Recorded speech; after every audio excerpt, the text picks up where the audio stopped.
People, you don't think I see you crying in your cars, but I do. Sometimes I can feel it at a red light, someone at my side trying to muddle through. See them wiping their eyes in the rear view, like black hole sun in the sky. Why the fuck won't you come when I need you? Well, this moment in time is as close as we'll be and as far as I'll meet you. Two windows in between us, new moon in the house of Venus. One stranger who sees you and reads your features knows that your alibi might be tight, but it's not quite leak-proof.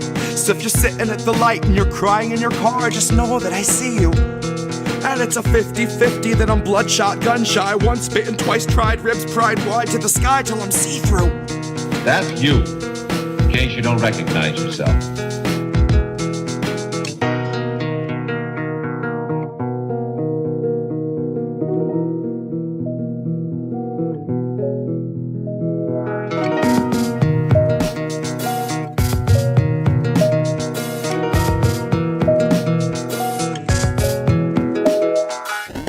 You don't think I see you struggling to breathe, but I do. I see you stumble in your everyday grief like I do. I try, but I do. I'm twice bitten too. My mind's split in two. My knuckles bright white from the 10 to the 2. And the song in my head is the theme for a fugue, a state of decay through the filter of corporate news, where they edit the grays and the blues.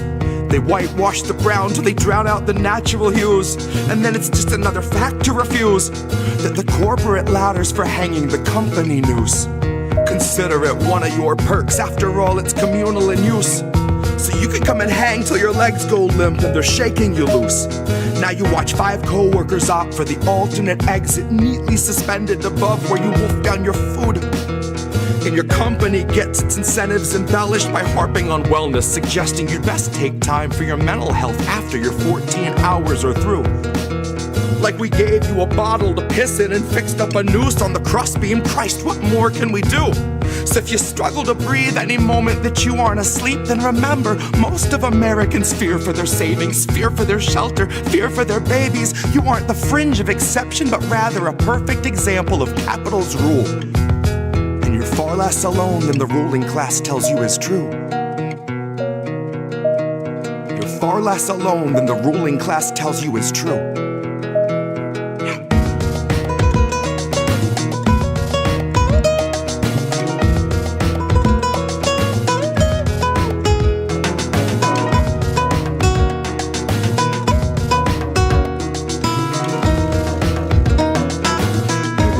I see you crying in your cars, but I do.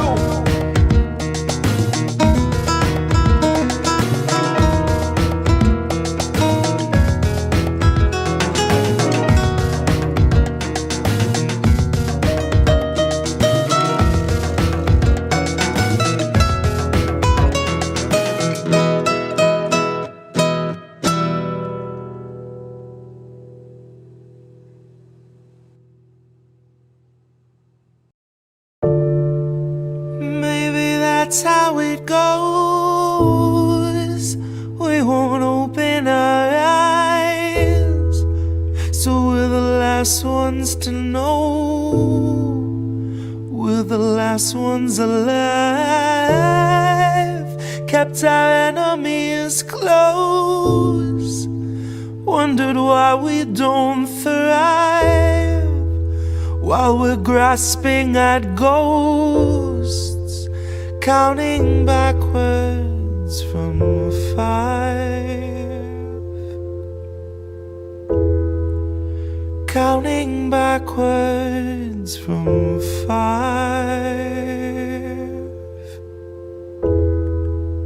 Counting backwards from 5. Count back from 5. The theater on fire, the cast on strike. The studio stock starts taking a dive. The contract's tossed and they're gone with the tide. And the heads and execs, their hands are tied. We can't pump this dreck and treat you right. But what do you expect from the industry type who survive by the leeching of bodies and minds?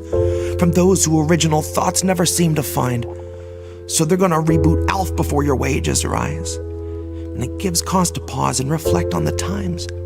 If they're losing control of their fools and their mimes, when all those obedient actors who grew their careers by averting their eyes are now holding the line, along with the authors of countless scripts that strengthen the hand of that corporate grip, squeezing our throats till we take the pen and we accept and consent to the corporate drip. Till you're all up to date on your pharma du jour, till you got a healthy support for the war on your lips. And now you know that the advertisers need more than a rerun summer full of flashback clips. Enter the scans from the year before, all the days of de-aging and mapping the face, and the hours of actors recording their voices are links in the chains that will bind them in place. Now all of those shows are so easy to make. When they got a drone they control that needs no break, it can bend, it can break, and it's cheaply replaced enough up-to-date films all in one take. And those studios bank on us doing our duty, unhinging our jaws and digesting the fakes. Cause they know that we'll love how synthetic it tastes. Watch as they edit your features without any trace. Not that there's anything you could do anyway. Now watch as they show you a movie you saying shit you would never say. Dystopia boldly accelerates. Maybe you're only a mold, something to fill with a clone, something that Elon would celebrate. Something they own, something they program and code, something that's woefully able to know it's exanimate. Cause it doesn't feel touch over top of the laminate. You will not feel an emotion, but they will not scan and examine it. You and the other consumer contaminants fed on the federal diet of Kiev, Havana, and Tiananmen. I can't be the only one weighing the pros of abandonment. I can't be the only one weighing the pros of abandonment. Where did you think we'd go? Love, there's nowhere to lie. Guess it's not who you know, more it's what you can hide. Like we're chained to the floor, they're streaming us live while we're watching the war, counting backwards from 5. Counting backwards from 5. Counting backwards from 5.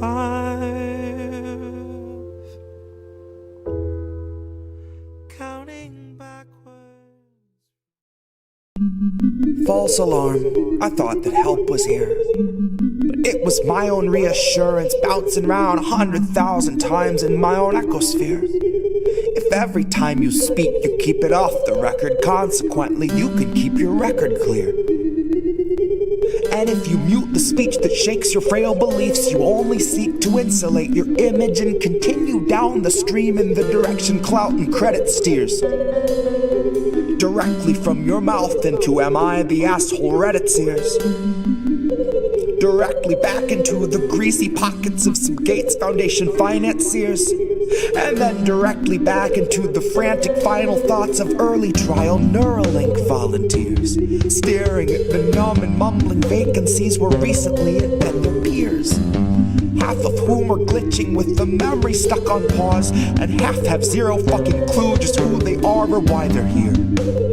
It's been said that fear is all we have to fear, but that was back before the basosphere condenser came along, distilling concentrated fear that's diamond pure, crystal clear, oppressor strong, and woven into every single article you read and song they let you hear.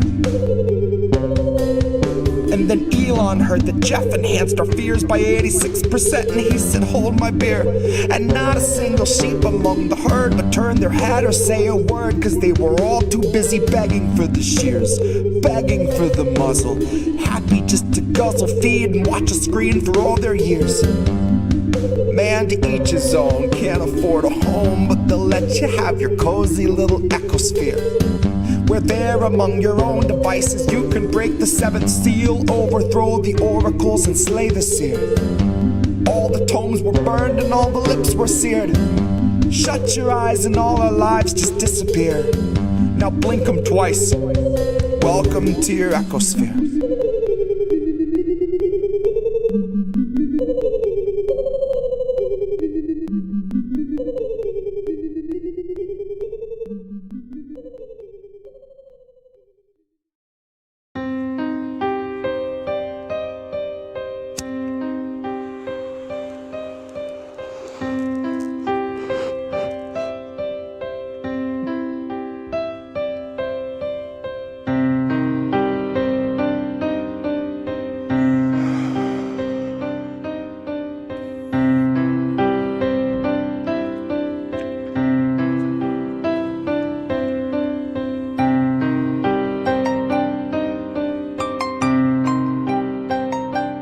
Our society and our world are full of these invented and built up and contrived facades. And sometimes some people come along with a hammer and smash that facade.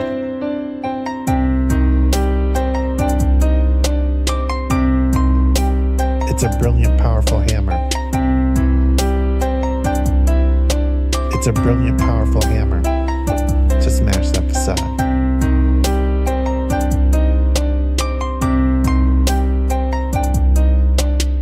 It's a brilliant, powerful hammer to smash that facade.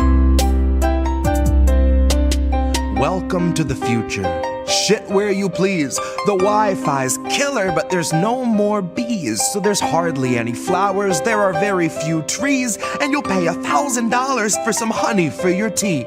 But we got these awesome collars, mine's an Apple Model 3. It allows for better movement than the Tesla X Elite. It lets you customize the ads that it implants in every dream. And for premium subscribers, doesn't shock you in your sleep. But it doesn't stop there. It can analyze your speech, and if it hears disinformation, then it notifies police. It's a swift re-education, but it knocks you off your feet like your booster every 7th week. I faced the future boldly with 2 eager open eyes, and I picked a couple nuggets up that blew my fucking mind. Like you can taxidermy someone while they're technically alive, and they'll shine when it's election time. See, the Democratic voter base will pay them zero. Never mind if voting for the scarecrow is a vote along their party lines. They could stare into its marble eyes and claim there's something dignified. Unlike real politicians, this one doesn't need an oxygen or kit supply. But its function is the same as those who came before. The goals are never misaligned. It still spends all its working time performing pre-recorded fleecing sessions where it sugarcoats your slow and hungry genocide, while pouring billions into Nazi coffers, all the while selling you the story that we're moments till the MiGs arrive. So fuck it, ask Zelensky if he'll help replace our leaded pipes. Watch a fleet of Penske's show, stacks of bills in every size. Guess it only took a black sun and a couple Hiles. Honorary goose step and some Nazi boots a quarter mile, all while Biden sneers his sordid smile. I don't know what was in this morning's vial, but it makes him stare 1,000 yards through all the prompters and the cards like he can smell the nearest child. His eyes are wide and wild, wider than the grave in which another 1,000 families were tossed in as I typed until they rose up to the sky unceremoniously piled. Which sort of flies right in the face of all this network ticker tape where the American economy has superhuman vitals. And sometimes some people come along with a hammer. See, I like to think my trial's gonna play like a recital. I'll denounce the world around me and accuse the most entitled, who weaponize their titles, whose pull is something title, who'd starve us all to death to best delight their blinded idol.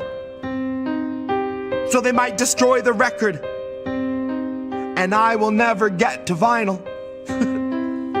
So my word is not immortal, but it's final. It's a brilliant, powerful hammer.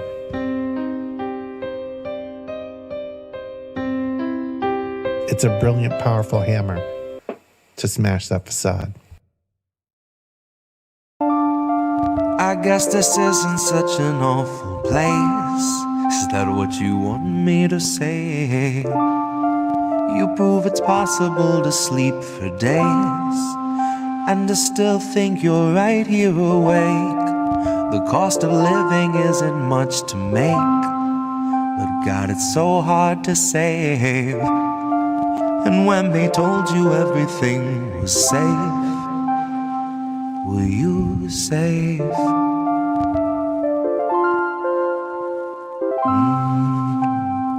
Were you safe?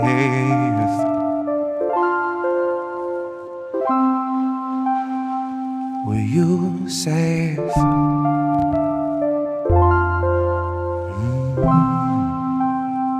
Were you safe?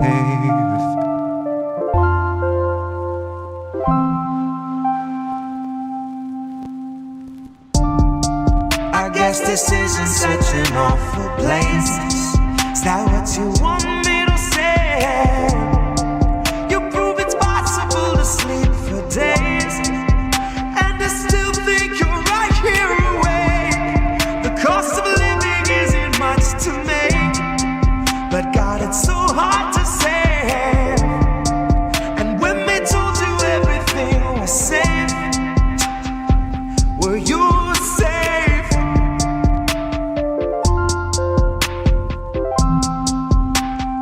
Were you safe?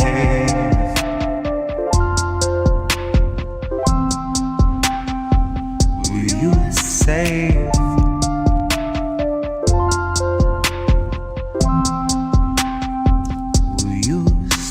Fresh off the masses, the brand new cancerous growth, who has come here to vie for your vote. Come here to cry at the camps and to mourn at the shore for the bodies that float by the wreck of an immigrant boat.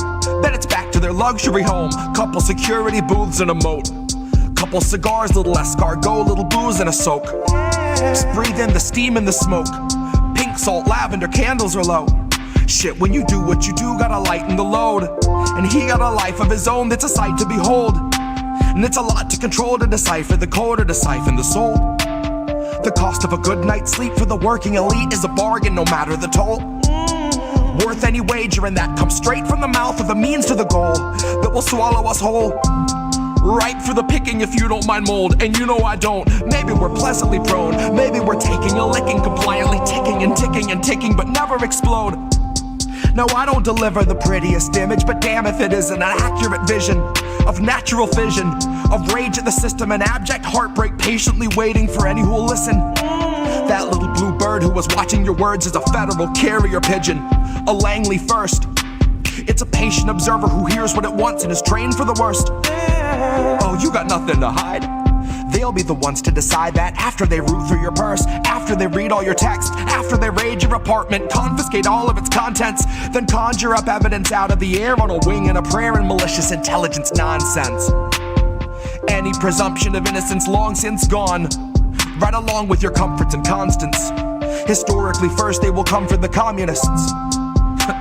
So why in the fuck would I say I'm a communist? Well, it might be I love my community more than the monsters of opulence who are holding us hostage, who are vomiting promises. Might be I'm all done seeing our pensions and benefits harvested. Might be I'm all done watching the populace being disarmed in the guise of an armistice.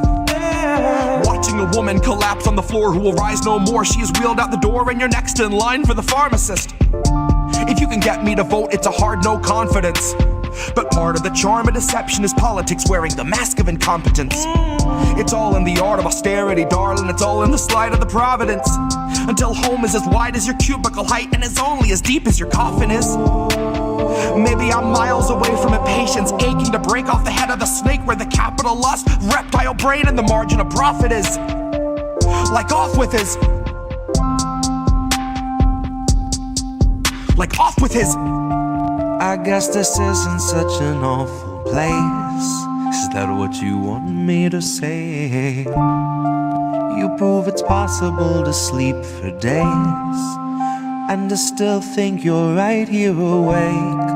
The cost of living isn't much to make, but God, it's so hard to save. And when they told you everything was safe, were you safe?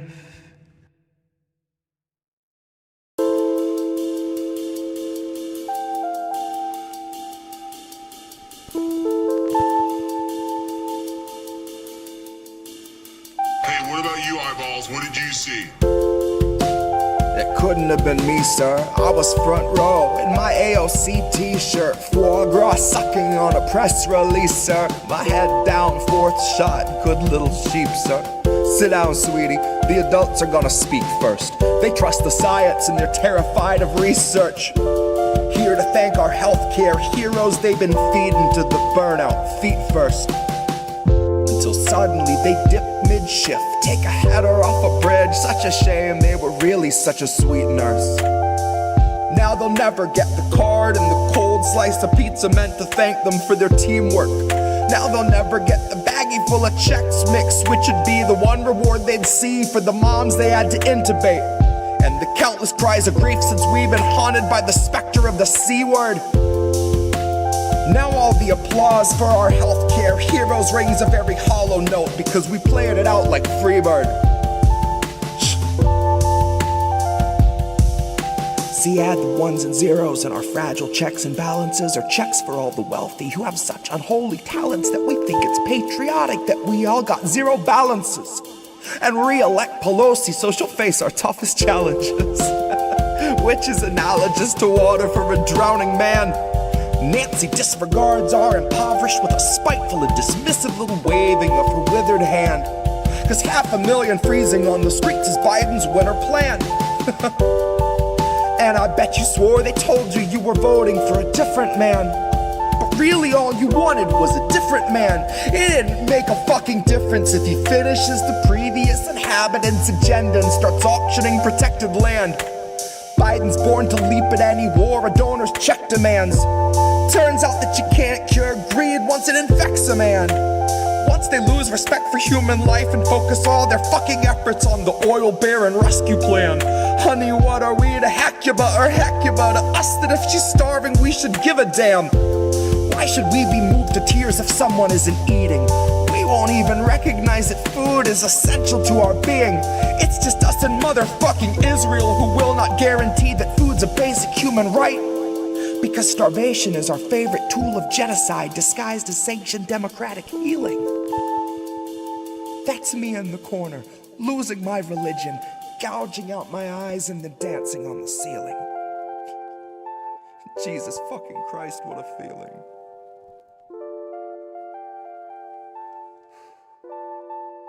Hey, what about you, eyeballs? What did you see?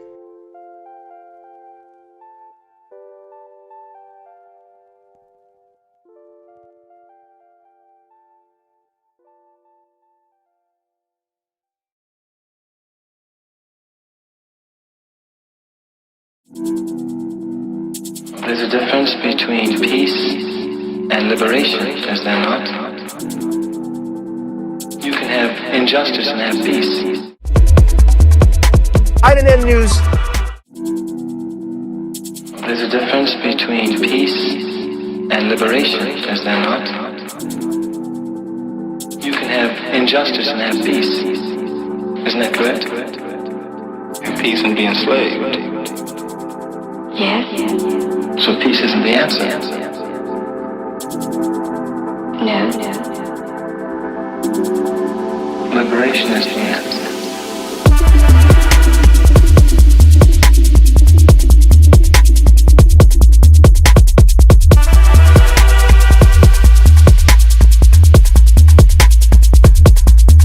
Liberation.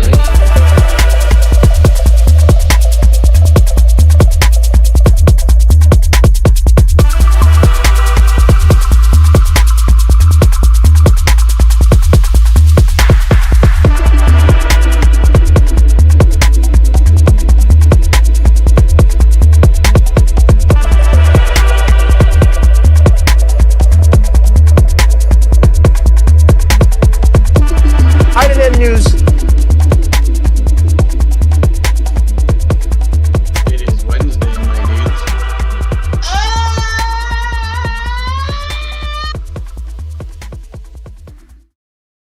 We're gonna stop the rocks. It's been laying around and pick them up. That's right. In 1980, Reagan won Massachusetts by 2,500 votes. There were over 100,000 students unregistered, over 50,000 blacks, over 50,000 Hispanics. He won by 2,500. Ted Kennedy State. Rocks just laying around. He won Illinois by 300,000 votes. 800,000 unregistered blacks, 500,000 Hispanics. Rocks just laying around. He won. In 1980, 3 million high school students unregistered to vote. Now they've been registered to draft. Rocks just laying around. 11 million college students who could have chosen jobs over jails and peace over wall that didn't vote. Now they're crying. Rocks just laying around. Reagan won 8 southern states by 182,000 votes. But there were 3 million unregistered blacks in them same 8 states. Rocks just laying around. He won New York by 165,000 votes. 600,000 students unregistered. 900,000 blacks. 600,000 Hispanics. Rocks just laying around. 1980, Reagan won Pennsylvania by 300,000 votes. 400,000 students unregistered. More than 600,000 blacks unregistered. Reagan won Pennsylvania by the margin of despair, by the margin of the fracture of our coalition. Your time has come. Pick up your slingshot, pick up your rock, declare our time has come. A new day has begun. Red, yellow, black, and white, we're all precious in God's sight. Our time has come.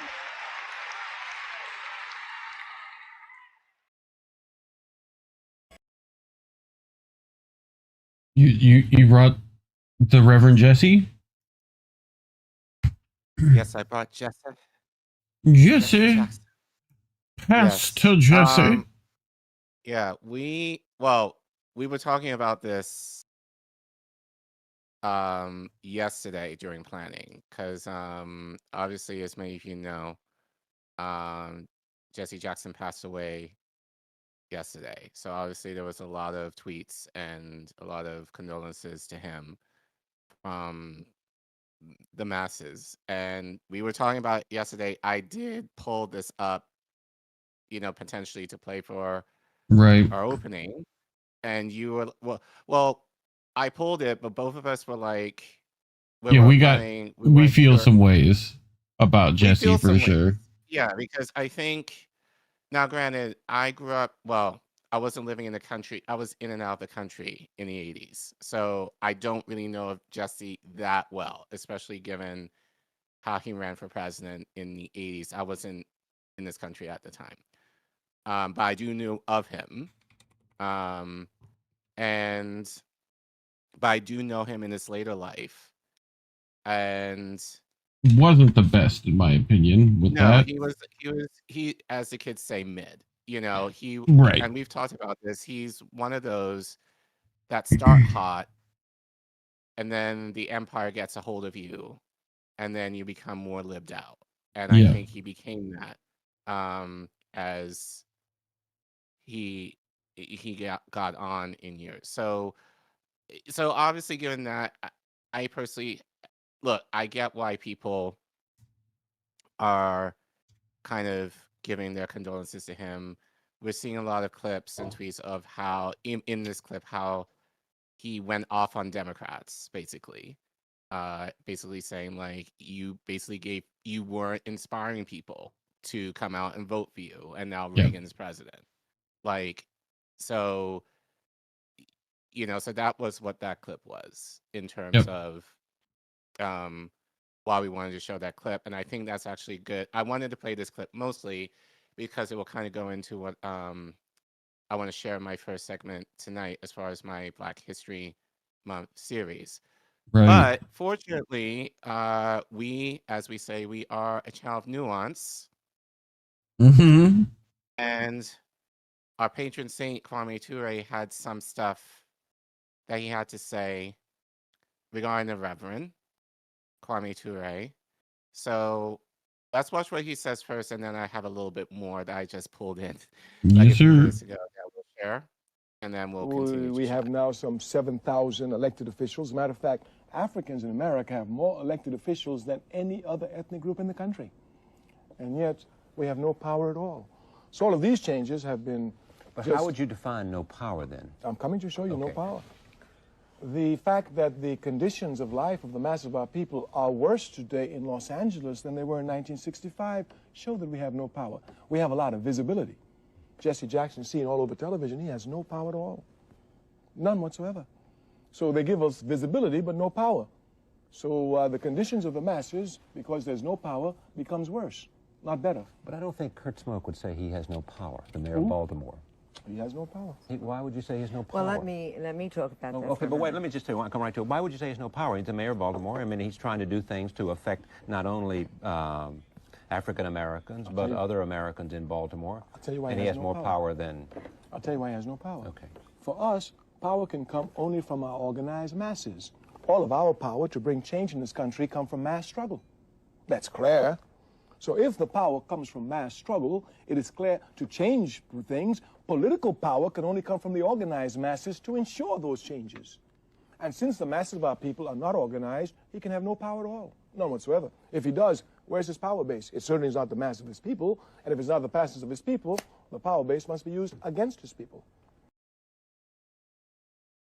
So basically, blackface in high place is what he's saying. Yep. In layman's terms. So just kind of keeping it very consistent to what he has said throughout his life in terms of organizing and how the power comes from the people through that organizing to push politicians into power.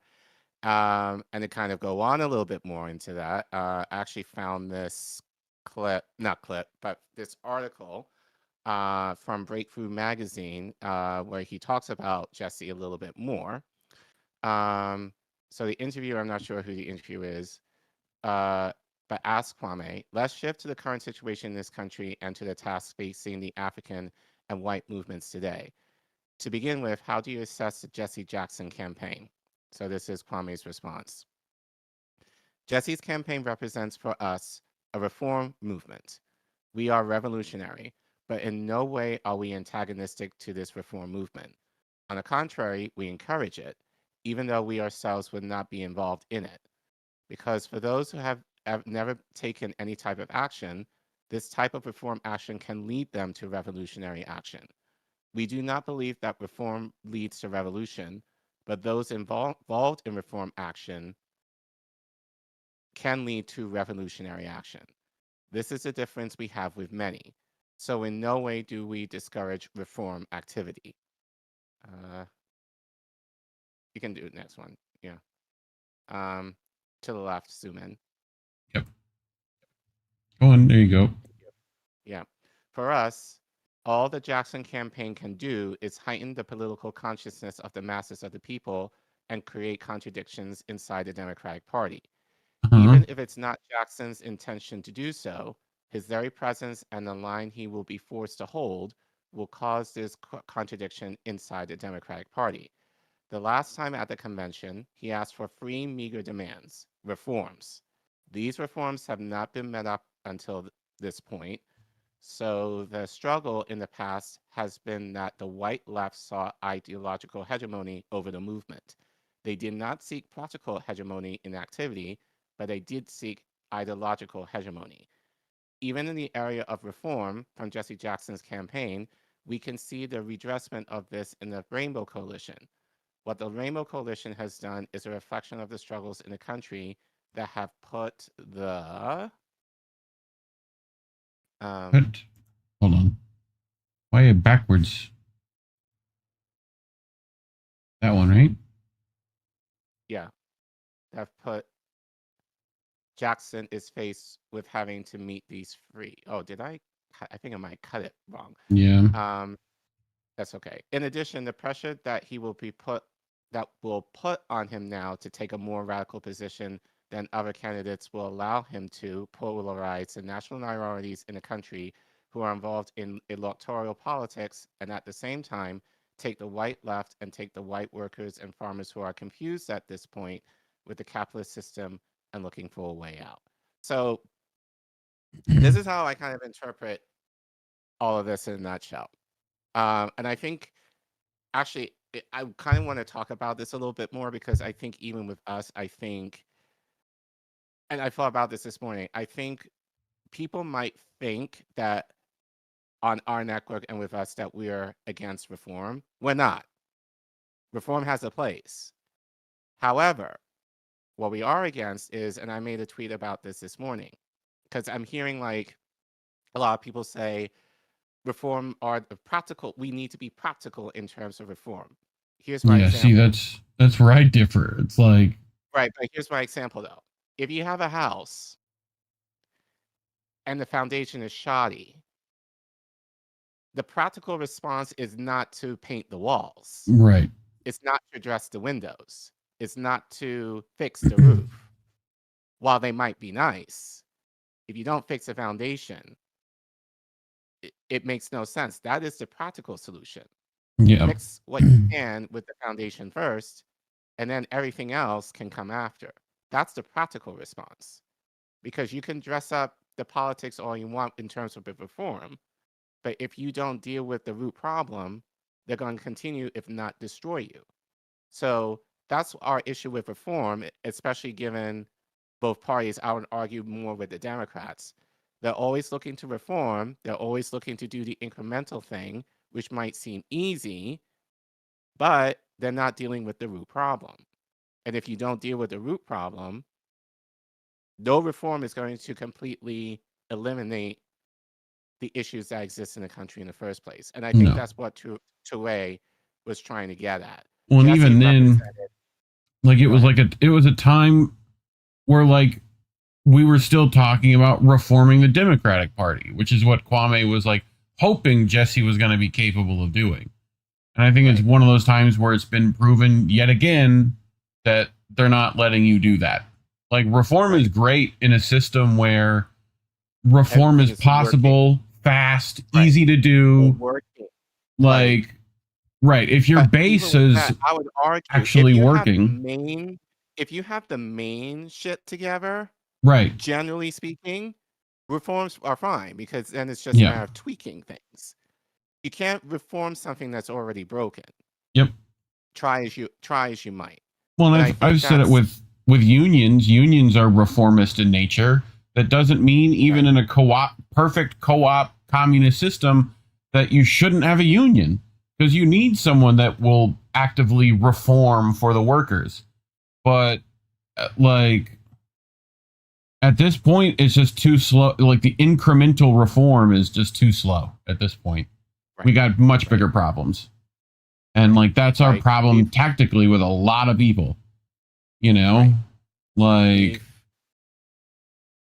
the foundation is basically about to fall apart, and we're basically looking for band-aids to fix the problem. They're not going to work at this point. We need to actually go in there and fix the wound, and that's going to take time, and that might be messy, but it's necessary at this point. We're in an emergency situation at this point, and that's what the issue, I think, on the left, that's what we have in terms of the status quo of the state of politics right now. As you said, it's too slow.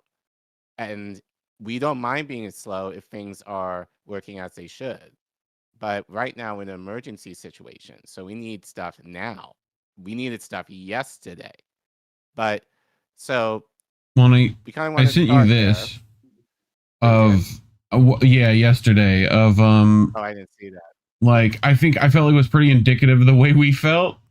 Like so Jesse was a lot of things to me. He's the emblem of the transition from activist to political celebrity. Been photographed with everyone from MLK to Trump. He did say he wanted to cut Obama's nuts off, though, and for that, I'd take a moment of silence for his passing. Like, you know, occasionally he was allowed to say the right things. We related it to, like, Angela Davis, right? How she was co-opted and manipulated. And especially when you see all of your friends assassinated around you, and yet nothing happens to you and you get to run for president.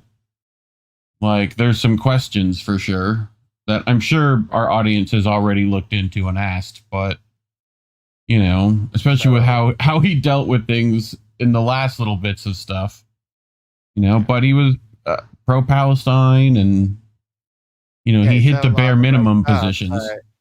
Right. He said a lot of right stuff, but as Kwame said, how did that lead to change? Yeah. It hasn't. So nope. He was just kept on a leash in terms of it kind of like Bernie. in a way. We will allow you to say what you need to say, but we're not going to give you or wield you any power to actually make you be a catalyst of change for anything or be the change for anything.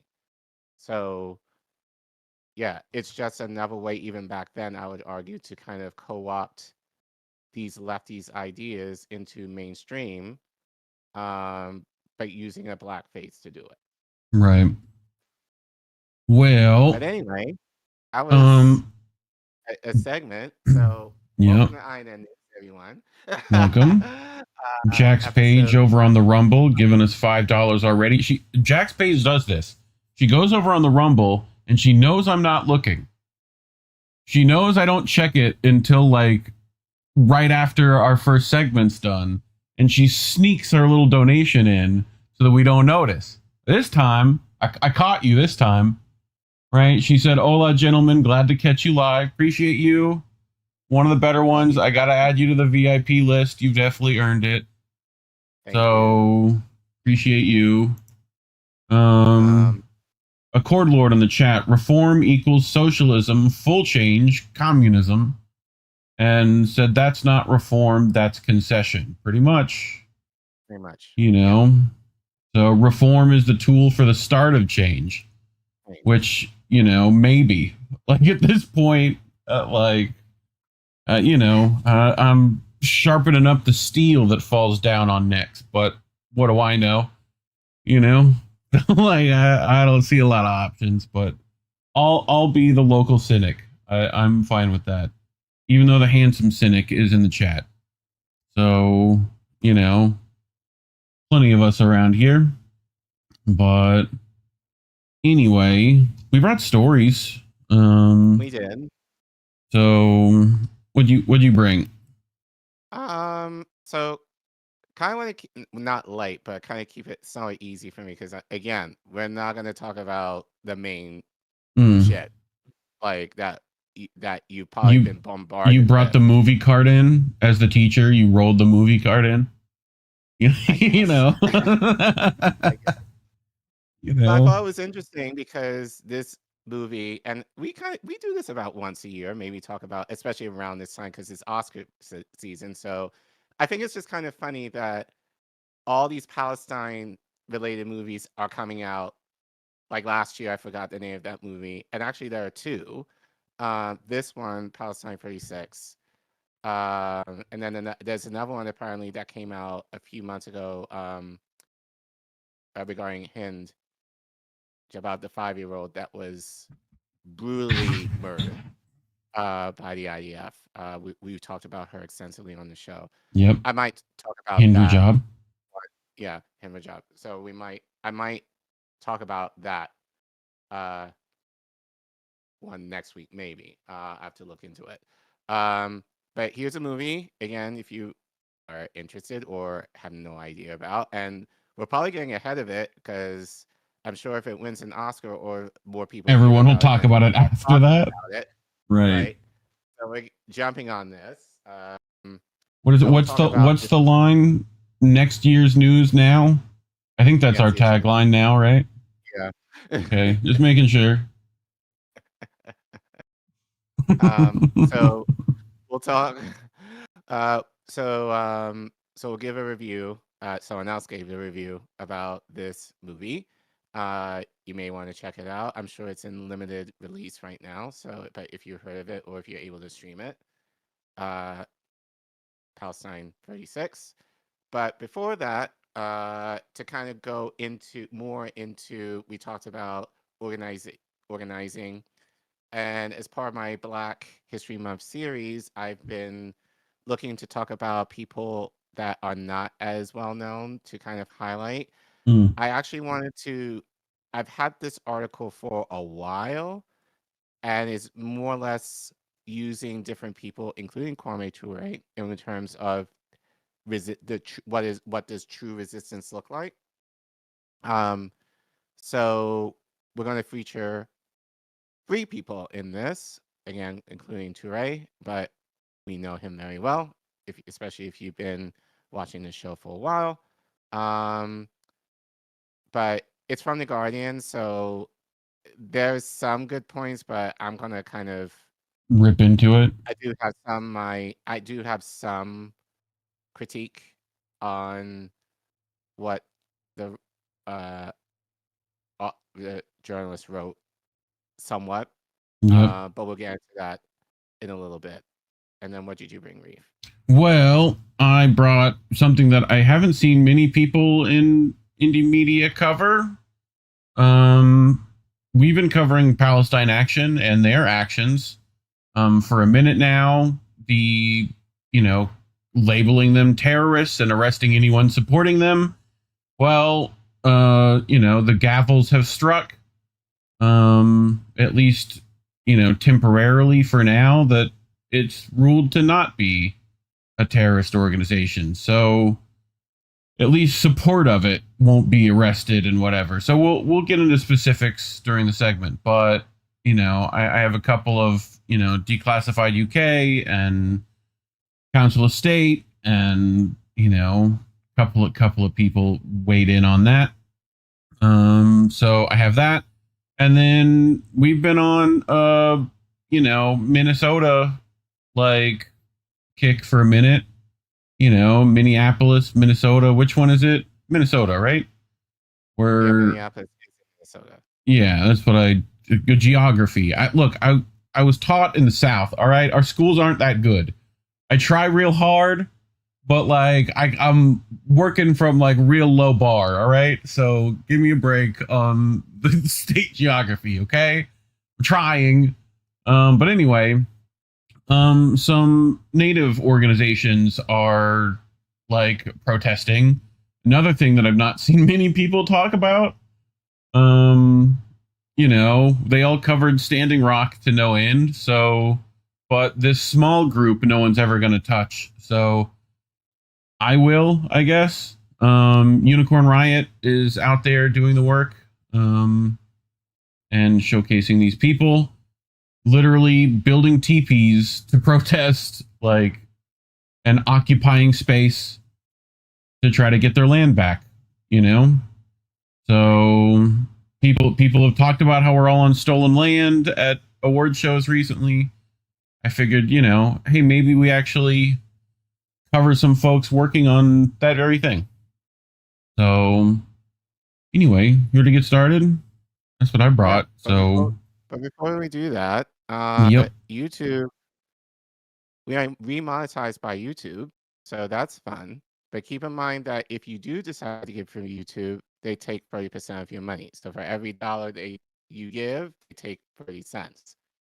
No random. So you do have the choice to give from YouTube.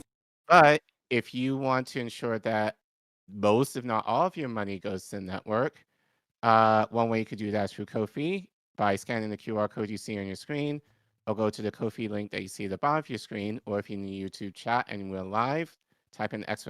donate, all one word, and the Ko-fi link will pop up. You can also give via Cash App, PayPal, or Substack, especially if you're looking to give monthly. That'll be an easy way for you to do that. But thank you guys for your support. And actually, we've been, I think probably because we're remonetized now, our subs are going up quite a bit. And a lot of our stuff is being shared, or at least being seen.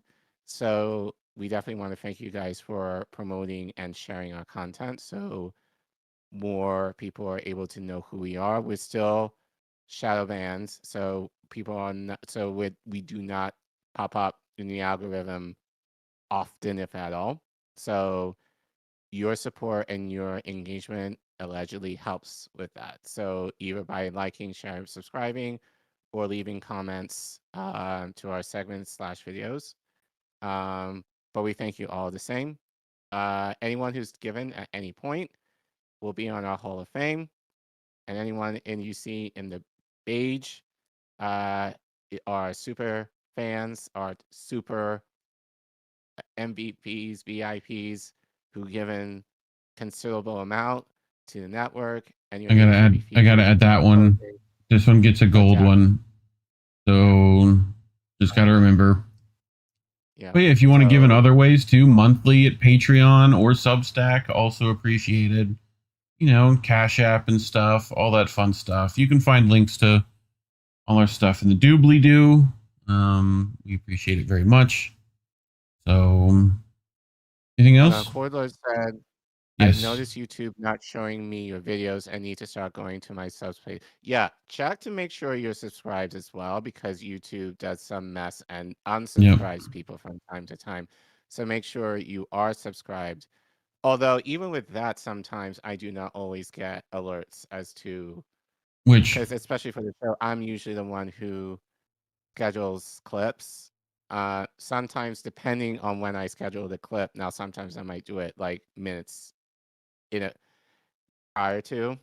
Yeah. May not, but even sometimes, even if I do schedule them ahead of time, sometimes YouTube doesn't always alert me when a new video is. And now that we're back monetized, our view counts are like magically up. Higher. Funny how that works when they don't have you shadow banned to fuck. So we're still shadow banned, but just not as much as we were, Right. So, but appreciate you if you're here.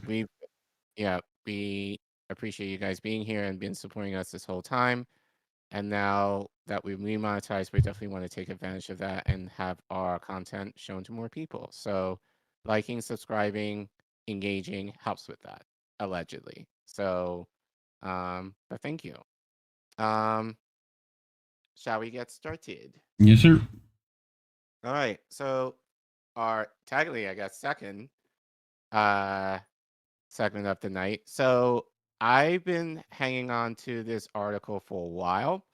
I actually was planning to do it next week, since next week will be the last week of Black History Month. However, I think given this discourse that I've been seeing a lot regarding, organizing and all that, and kind of in relation to that last week into the weekend, I figured this might be a good time to kind of bring this out now. So this article is actually from The Guardian. We have issues. Sometimes there could be some gems from time to time, but other times they can be dog shit. So this article is written by Eric Morrison-Smith. So he writes about this Black History Month, the leaders of the past can teach us real resistance. So so he's going to feature 3 different revolutionaries, one of them Kwame, and from a clip that we've played on the show before. Actually kind of surprised he featured Toure, to be quite honest with you. But what I was able to do is kind of embed some videos of those people in terms, and now this could be something I might go into a little deeper with those people maybe another time, but at least kind of giving you an awareness of who they are about in terms of what Eric has mentioned about them. So, but he continues, movements are not born fully formed. They begin when ordinary people decide to act. So he writes, nearly 60 years ago, Martin Luther King Jr. posed a question that still haunts us. In his final book, published just a year before his death, Where Do We Go From Here?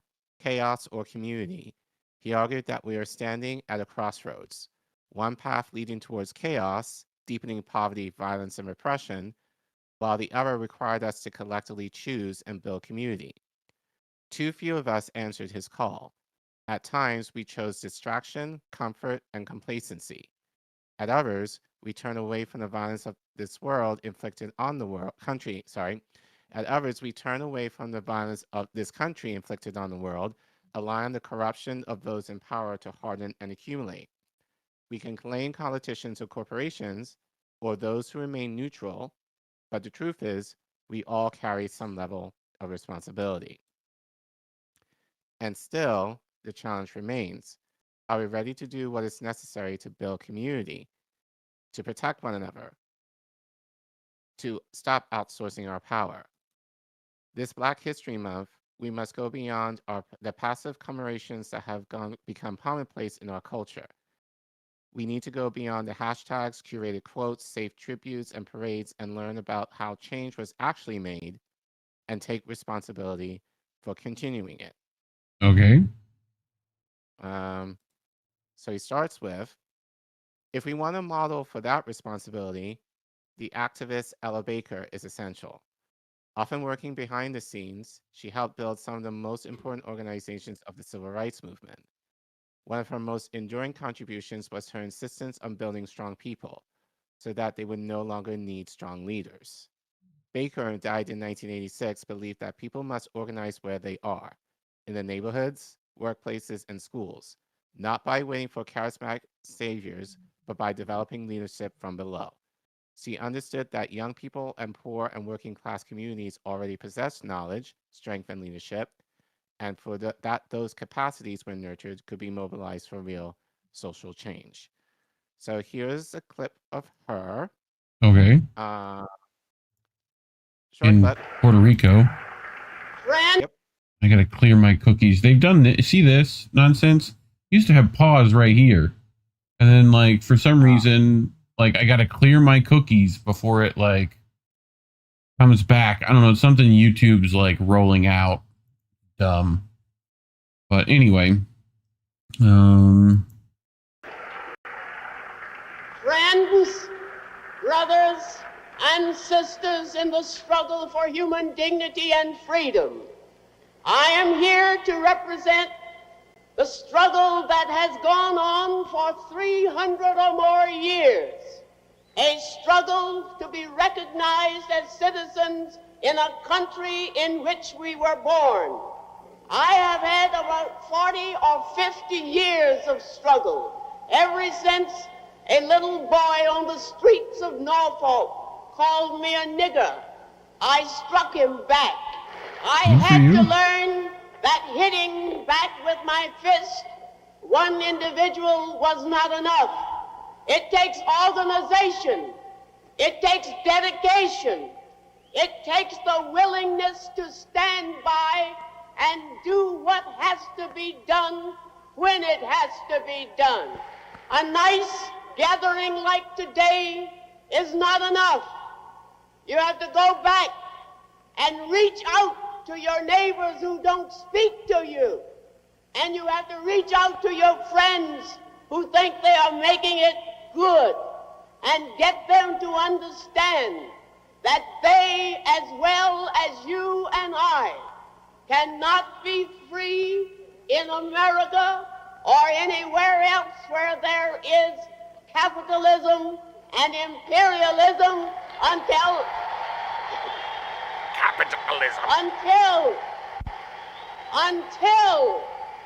until we can get people to recognize that they themselves have to make the struggle and have to make the fight for freedom every day in the year, every year, until they win it. Thank you.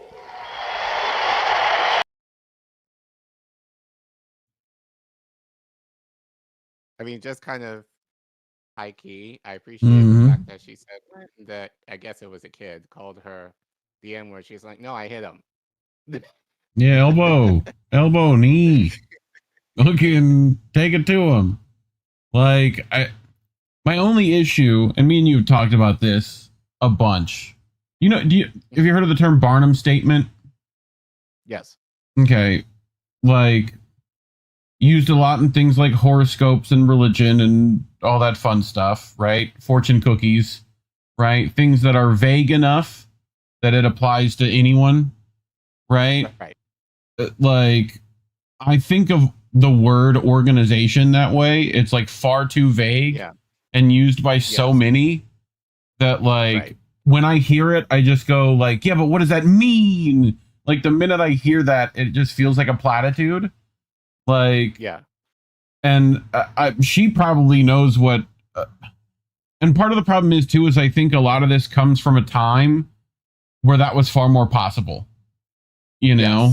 I think it's much more difficult now to have the type of organization that isn't as exploitable and controllable, because like people are organizing now. There's plenty of organizations you could be a part of right now. And like, I don't see them capable of doing a lot. Like, pressuring politicians isn't working. Like, There's some stuff you could do mutual aid wise that might be helpful, but that's a band-aid to a problem, Right, but I think even in that, that's the issue because people, and she said it, people, well, or at least she kind of hinted at it. It's like you have to talk to your neighbors. How often do you talk to your neighbors? Yeah. Look, I have a couple who bought this. Your upstairs townhouse that I neighbors, live- right? Upstairs neighbors. I don't talk to them. Like, no. Go I don't ask talk for to a them. cup of I sugar, haven't- dude. I don't know. I You don't know? know anyone in my and I live on a short block. Like, I don't know anyone on my block. Like, I know who they are. I don't know their names. Like, I don't know the kids. There are a few kids on my block, but I don't talk to them. Like, I remember growing up, I knew who my neighbors were. Right. Like, I knew them by name. And even back then, because there were a lot of kids on my block, like I remember playing out in the street and I never had to worry about anything because even if we were playing in the street without adults present, adults were around.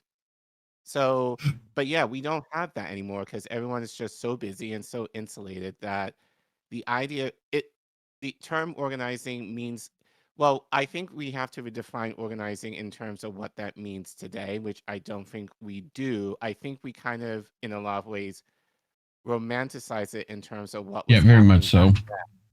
And especially like if you're And thinking about the civil rights era. I don't know if it's entirely possible, and it's fine to not know if that's the case.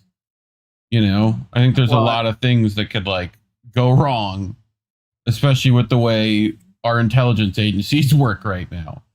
But having said that, I still think things like mutual aid.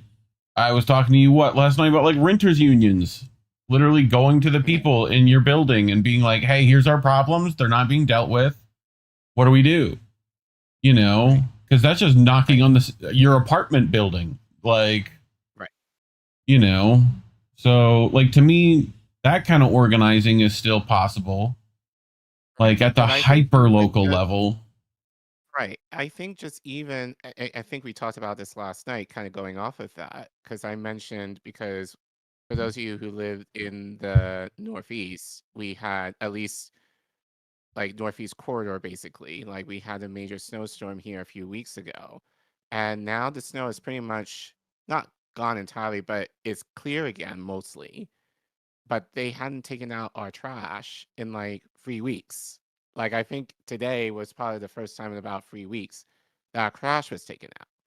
And so something that we talked about was the kind of talking about organizing that way. It's kind of like, hey, council, yeah, my trash has not been moved, And actually, funny enough, even right now, in DC, people are complaining about their electric bills. Now, fortunately, I'm kind of glad because I thought I was the only one. I got a $300 bill for this month. I live in a 750 square foot apartment. The most I've ever paid for this apartment to cool or heat is $100. Any point in the year. And this past month, I got a $300 bill. And I keep my thermostat at around 78, at least when I'm here. And I turn that mess off when I'm not home. So the idea was so literally I thought I was the only, but what I'm seeing online is that people are complaining in DC. It's why is my electric bill so damn high? So data centers is going to be part of the problem. Right. So, but that could be a way to organize around, if people care, around that issue. Now, granted, this is kind of what I'm seeing happening on Twitter, but but I think we need to redefine what organizing means in terms of this modern era, which we don't have the answers for. But I think Indy said 78. Yeah, dude, I'm with you. I'd die. I'd be like, no, we're gonna have to bump that down. We're gonna have to get it down to 72. So. What do you mean 78? Because you said you had it at 78. You had your temperature set at 78. You madman. You're like a cat. You got to have it 68. tropical temperature. Your inner Bajan needs it. No, 68. Okay. 68. Much better. Much better. Oh my God, dude. 78. I die now. Sorry, Eddie. Yeah. Like, 68. oh, misery. Like, that's 80. That's 80. 78 is 80 degrees, you know? Right. Anyway, you meant 6'7". That's what you meant. Yeah. You know? So, anyway, 8'9", you little shits. All right. You got a little more of this, right? Yeah, go ahead. I'll get to this. That legacy of Elevator is alive today in organizations like Students Deserve in Los Angeles. This youth-led group has organized students from across race to win historic victories, including a $30 million reduction to school police funding and a reinvestment of those resources into a Black student achievement plan. These gains were not granted out of goodwill of elected officials. They were won through struggle and discipline, student-led organizing. Just as important, Students Deserve understands that struggle does not end with a win. The organization continues defending these victories against white supremacist backlash, holding the principle Baker taught us. Responsibility is ongoing. The struggle is eternal. So moving on. Yes. The next person. That same clarity lives in Fannie Lou Hamer, who fought for civil rights, voting rights, and women's rights in the 1960s and 70s, and made it clear that neither wealth nor formal education were prerequisites for resistance. At some point, being sick and tired of being sick and tired had turned into action. That spirit remains today in organizations like Pillars of the Community, which organizes with people often written off as unorganizable, currently and formerly incarcerated people and others most affected by state violence. Pillars lead police watch efforts, coordinate legal defense work, and, when historic floods devastated parts of California in 2024, provided disaster relief when government response fell short. This is Hamner's legacy in practice. People deemed disposable by the system decided to protect one another anyway. Prayer was never enough. Today, scrolling isn't either. At some point, we must decide to do everything within our power to become free and recognize our freedom is bound up with the freedom of others. So here's a clip. I believe this was, so this is at the 1964 Mr. Chairman. She spoke here. And basically, she was calling out the Democrats for making it difficult for Black people to vote.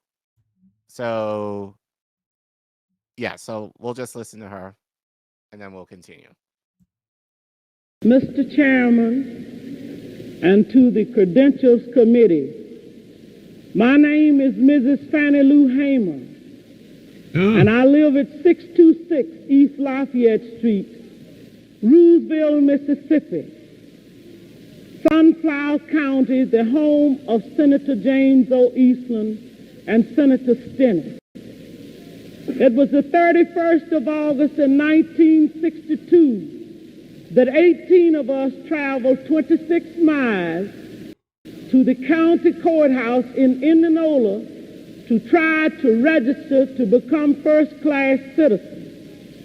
We was met in Indianola by policemen, highway patrolmen, and they only allowed 2 of us in to take the literacy test at the time. After we had taken this test and started back to Roosevelt, we was held up by the city police and the state highway patrolmen and carried back to Indianola, where the bus driver was charged that day with driving a bus the wrong color.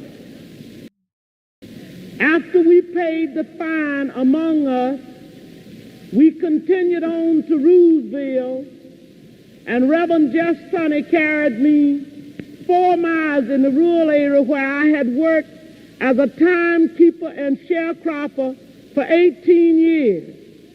I was met there by my children that told me the plantation owner was angry because I had gone down, tried to register. After they told me, my husband came and said the plantation owner was raising Cain because I had tried to register. And before he quit talking, the plantation owner came and said, Fannie Lou, do you know, did Pap tell you what I said? And I said, yes, sir. He said, well, I mean that if you don't go down and withdraw your registration, you will have to leave. Said then if you go down and withdraw, so you still might have to go because we are not ready for that in Mississippi. And I addressed him and told him, say, I didn't try to register for you. I tried to register for myself. I had to leave that same night. All of this is on account of we want to register to become first-class citizens. And if the Freedom Democratic Party is not seated now, I question America. Is this America, the land of the free and the home of the brave, where we have to sleep with our telephones off of the hook because our lives be threatened daily, because we want to live as decent human beings in America? Thank you.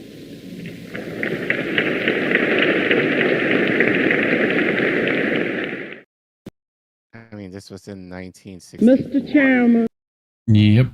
60 years later, and we're still talking about this bullshit. Like,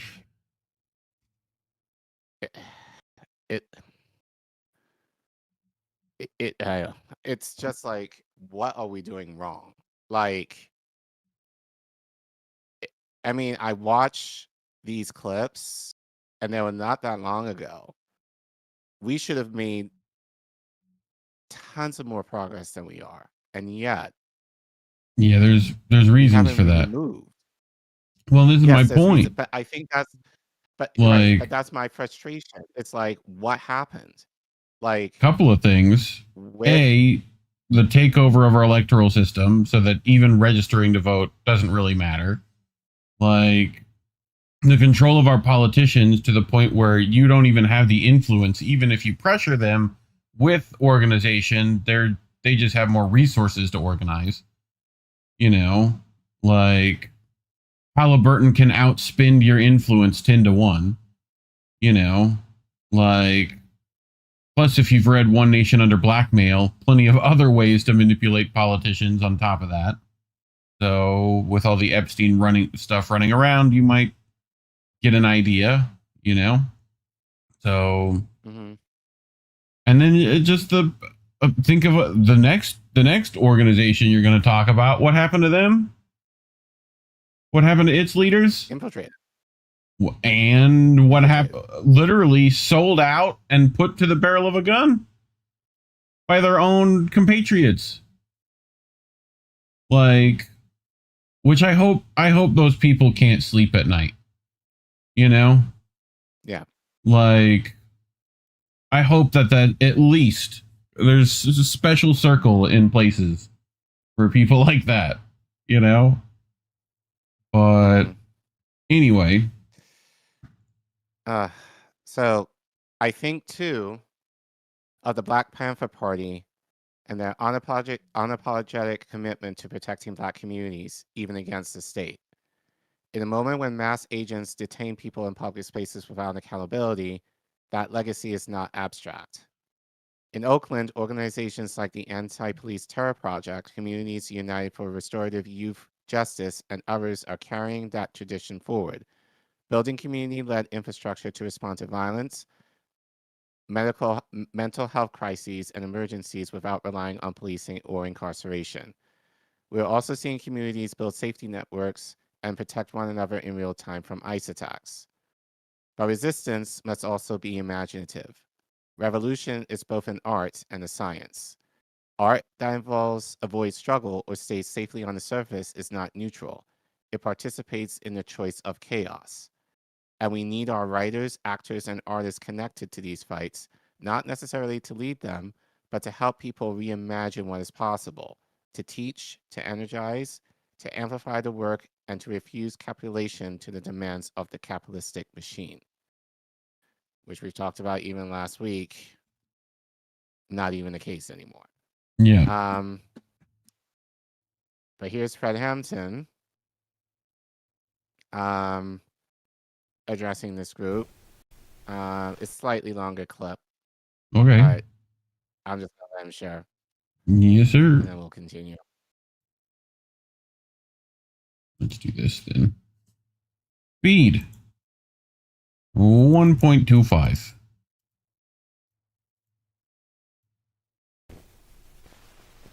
I'm the deputy chairman of the state of Illinois Black Panther Party, Fred Hampton. And a lot of people don't understand the Black Panther Party's relationship with white mother country radicals. A lot of people don't even understand that word that it uses a lot. What we're saying is that there are white people in the mother country that are for the same types of things that we are for stimulating revolution in the mother country. And we've said that we'll work with anybody and form coalition with anybody that has revolution on their mind. We're not a racist organization because we understand that racism is an excuse used for capitalism. And we know that racism is a byproduct of capitalism. Everything would be all right if everything was put back in the hands of the people. And we're going to have to put it back in the hands of the people. Everybody in the state of Illinois is going to have to be involved or even around the revolution because we're going to have one. We're going to have to do more than talk. We're going to have to do more than listen. We're going to even have to do more. Why? Play the video. We're going to have to start practicing, and that's very hard. Let's just do this. Play. We are for stimulating revolution in the mother country. And we've said that we'll work with anybody and form coalition with anybody that has revolution on their mind. We're not a racist organization because we understand that racism is an excuse used for capitalism. And we know that racism is a byproduct of capitalism. Everything would be all right if everything was put back in the hands of the people. And we're going to have to put it back in the hands of the people. Everybody in the state of Illinois is going to have to be involved or even around the revolution because we're going to have one. We're going to have to do more than talk. We're going to have to do more than listen. We're going to even have to do more than learn. We're going to have to start practicing, and that's very hard. We're going to have to start learning, and you learn through practice. We got to start making mistakes, and you learn through making mistakes. We got to start getting out there with the people. And a lot of times we think we're better than the people, but that's an insult, and that's criminal. Think you're better than the people. We got to get together and learn where it's at. It's going to take a lot of hard work. That breakfast for children is something else. You ought to dig on it. Every sister in this audience. Now, every sister in this audience ought to get themselves together and come on down and help us with that breakfast for children program. You ought to come down and help feed them children in the morning.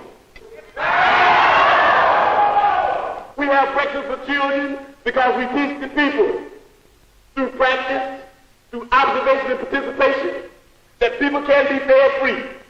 That's the people thing. Socialism is the people. You're afraid of yourself. If you're afraid of socialism, you're afraid of yourself.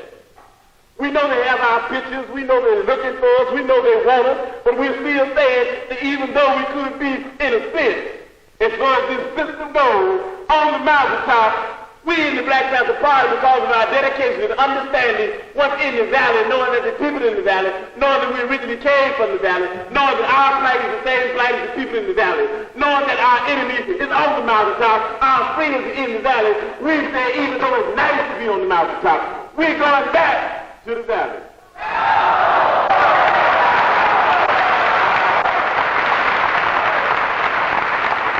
I be in the office every day. I be in the streets propagandizing every day. I be working with everybody every day. I be teaching that solidarity is the thing. The end of a complete wipeout of imperialism is the thing. So if you're going to be thinking about me, that's what Bobby would be teaching. If you're going to be thinking about us, all we say is ain't no thing about going nowhere, getting killed. All we want to know is that you're doing what we'd be doing if we were here. And you got to do that. You can't do it unless you believe that you can do it. In the spirit of liberation, we understand that they want everybody in the party in jail. And we know that if we try to figure out and separate and divide who should go and who shouldn't go, we spend more time doing that than working for the people. So the quick solution, the speedy one, nobody goes. Nobody goes. We all stay right here.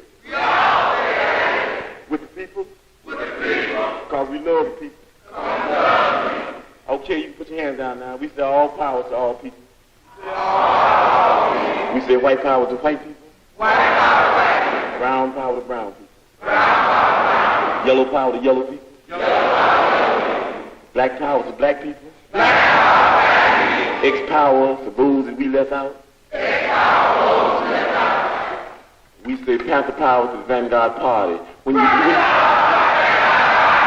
you leave here saying the last word, before you go to bed tonight, say I am a revolutionary. Make that the last word. In case you don't wake up, then somebody might believe it and you might, end up in what they call a revolutionary happy hunting ground. Say that. I am a revolutionary. Say it when you're going out. Everybody want to listen to you. Okay, we're going to say it while we're going out.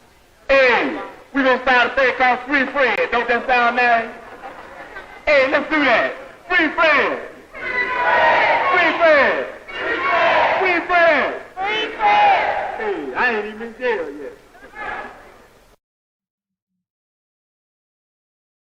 What happened to him?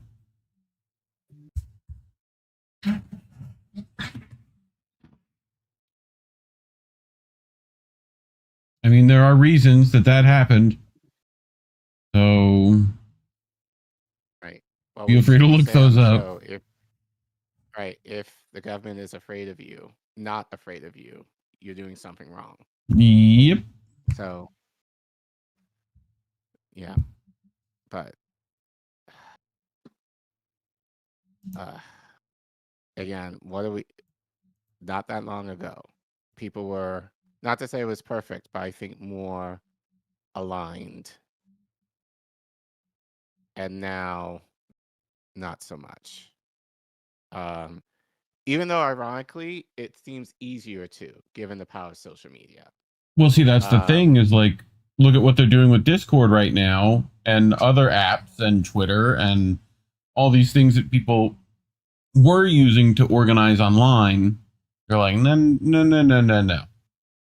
No, you can't be re-educating people like that, which was the Panthers' biggest organizational success.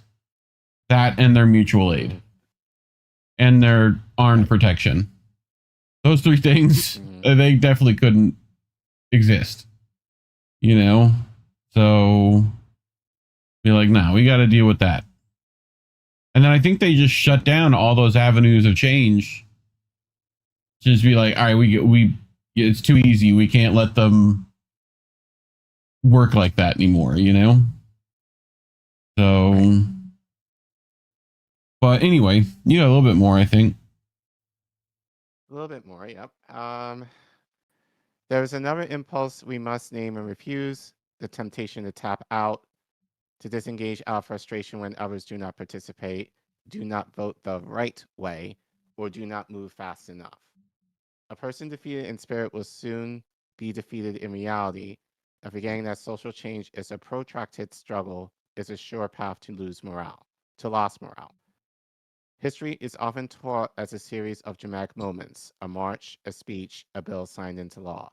What gets erased are the decades of organizing that makes those moments possible. When people expect immediate transformation without understanding the long arc of struggle, disappointment is inevitable. None of our ancestors waited for mass participation before acting. They organized amid apathy, repression, and isolation. To abandon the work because others have not yet joined is not radical. It is a misunderstanding of how change has always happened. Here, the activist Kwame Ture, formerly known as Stokely Carmichael, offers needed clarity. Voting once every few years is not democracy. It is delegation. As Ture says, politics is daily. It lives in workplaces, schools, housing, and food systems. Resentment towards people who did not vote the right way is not political maturity. This moment requires building the conditions for participation, not shaming people for their absence, which funny enough, he's saying this in this article because that's what I've been seeing. It's like, which he's leaving out like the next paragraph on top of that, which is like, I don't vote. That's why I'm not a Democrat. You can't just vote on one day. Like, you know. Well, isn't that the rest of this? Well, speaking of. Yeah. Yes. Okay. Just making sure I remember. Multiple times, but it's Black History Month. I get to do what I want. So we're going to do it again. Why is it so quiet?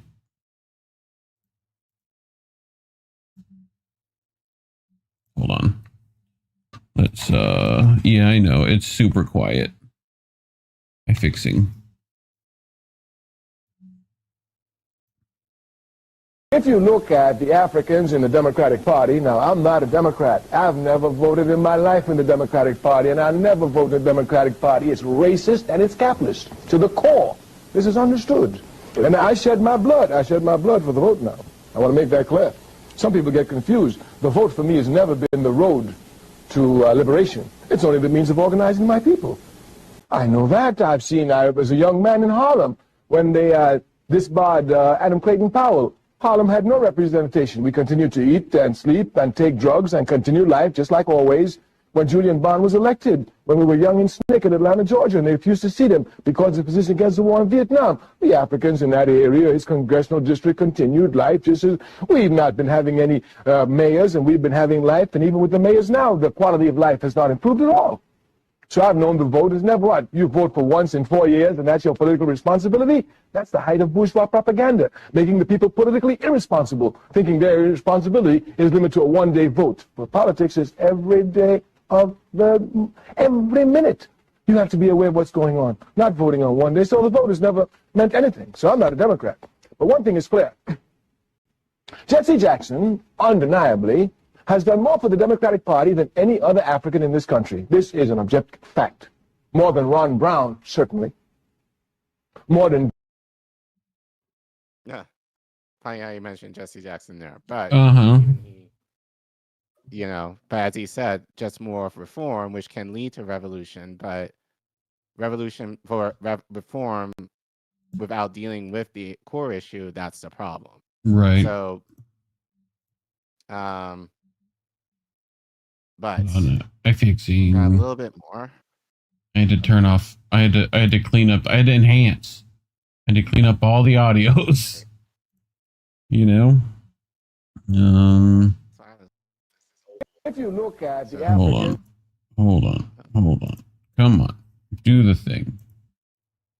There we go.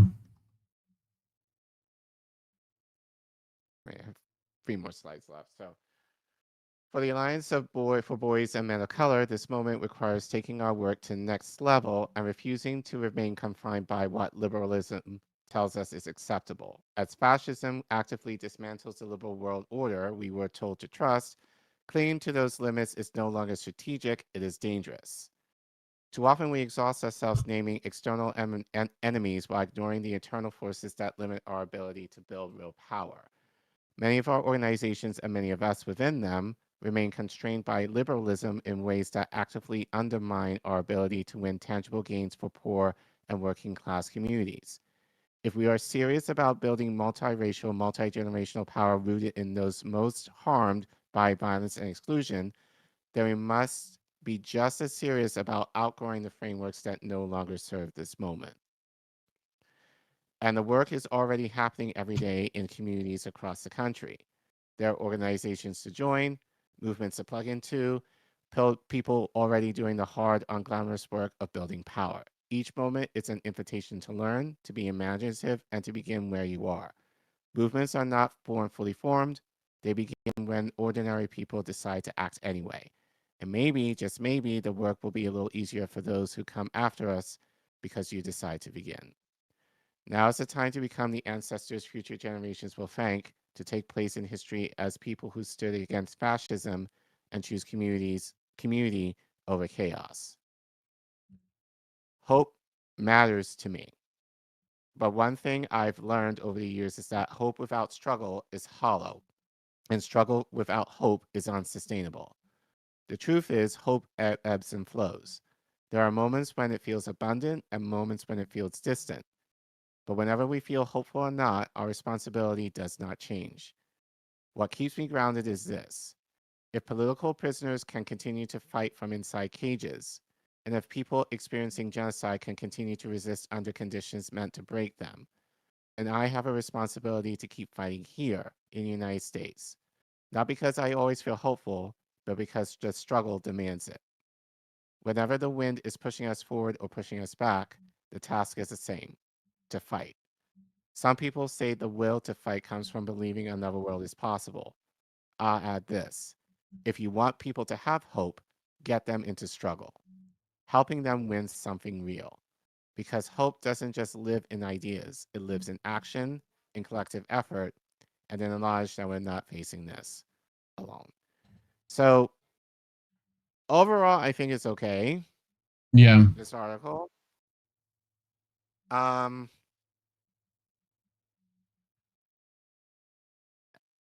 I get the premise, and I get what he's trying to do. He's trying to give some examples of the work that is happening.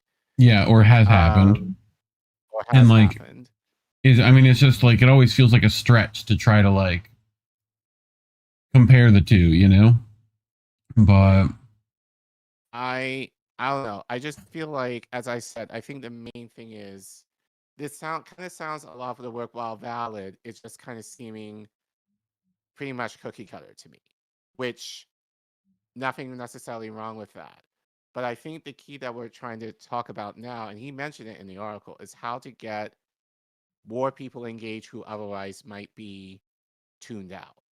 Like, how can we get the single mom with 2 kids who is like struggling to Right. organize? How can we get the rich people who are like living in the affluent area who, for all intents and purposes, don't give a damn, to help with organizing? How can we get those people involved? I feel like a lot of times it's usually, I don't want to say marginalized people, because that's not always true, but it's like always out of desperation that people are organizing, which in of itself is fine.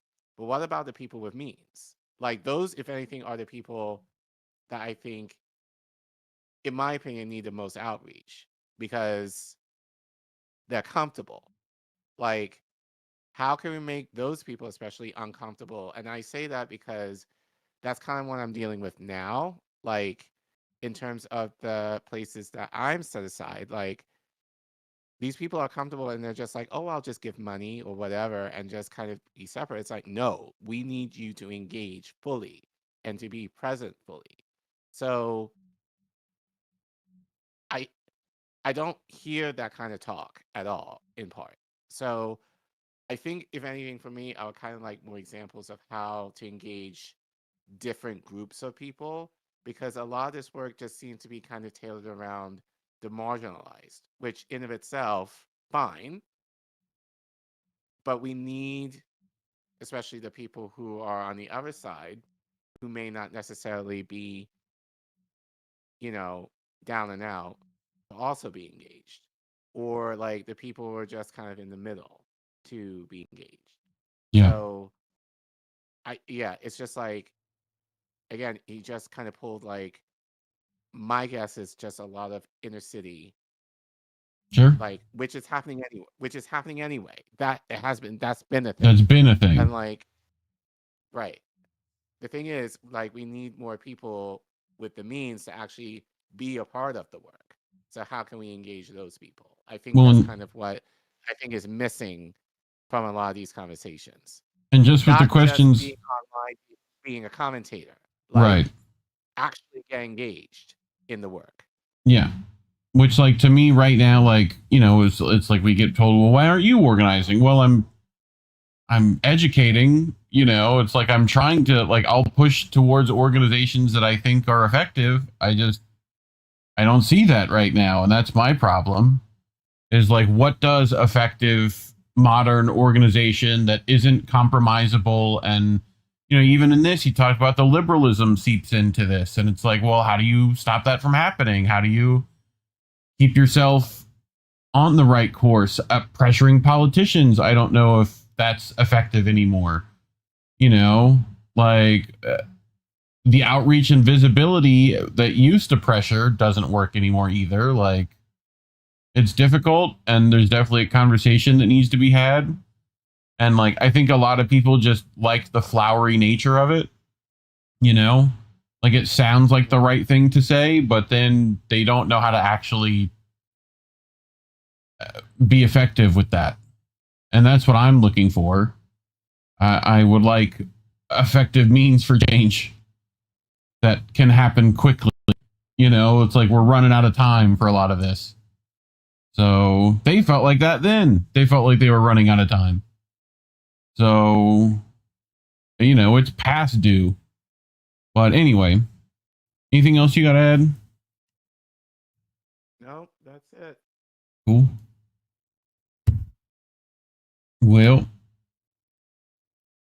YouTube allegedly remonetized us. I don't know how long that's going to last.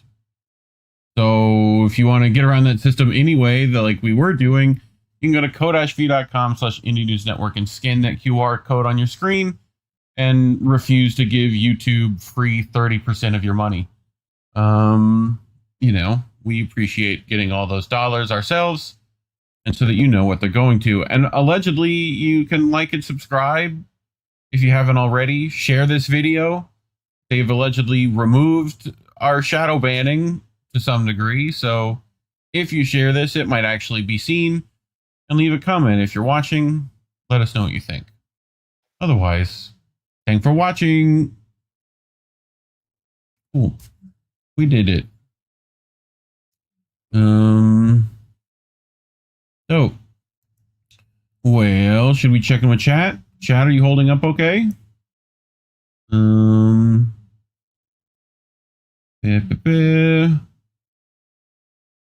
XOVOZOXOVOXOZ on Rumble says, rigged back then, same as today. If they were all registered, the results would have been the same. I think he was talking about our clip at the beginning of the show. And I can't blame him. But let's look. Nihil Nostrum, exactly, Collin. The middle class is being proletarianized. I got it. Whether they like it or not, it's in the best interest of people with deeper pockets to start supporting us. So, did you ever read Steinbeck? Right. Any of the Steinbeck? Like, yes, I had to. Grapes of Wrath? Probably. Yep. So, he's got a quote, and I butcher it, but someone will put the actual one in chat for me, of like, the reason Americans never accept communism is because they all see themselves as like repressed billionaires instead of the proletariat they actually are.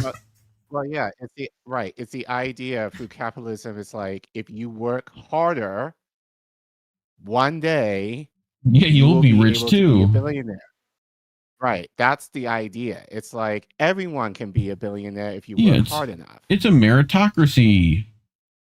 Like, right. No, it's not. Right. The issue is that it's not the case. Yeah. Not everyone in this world can and should be a millionaire. See, capitalism's great on great theory on paper, but in action doesn't work. Doesn't work. Right. I mean, this is the line, right? But Abby Do, neither party gives a fuck about those people. Yep.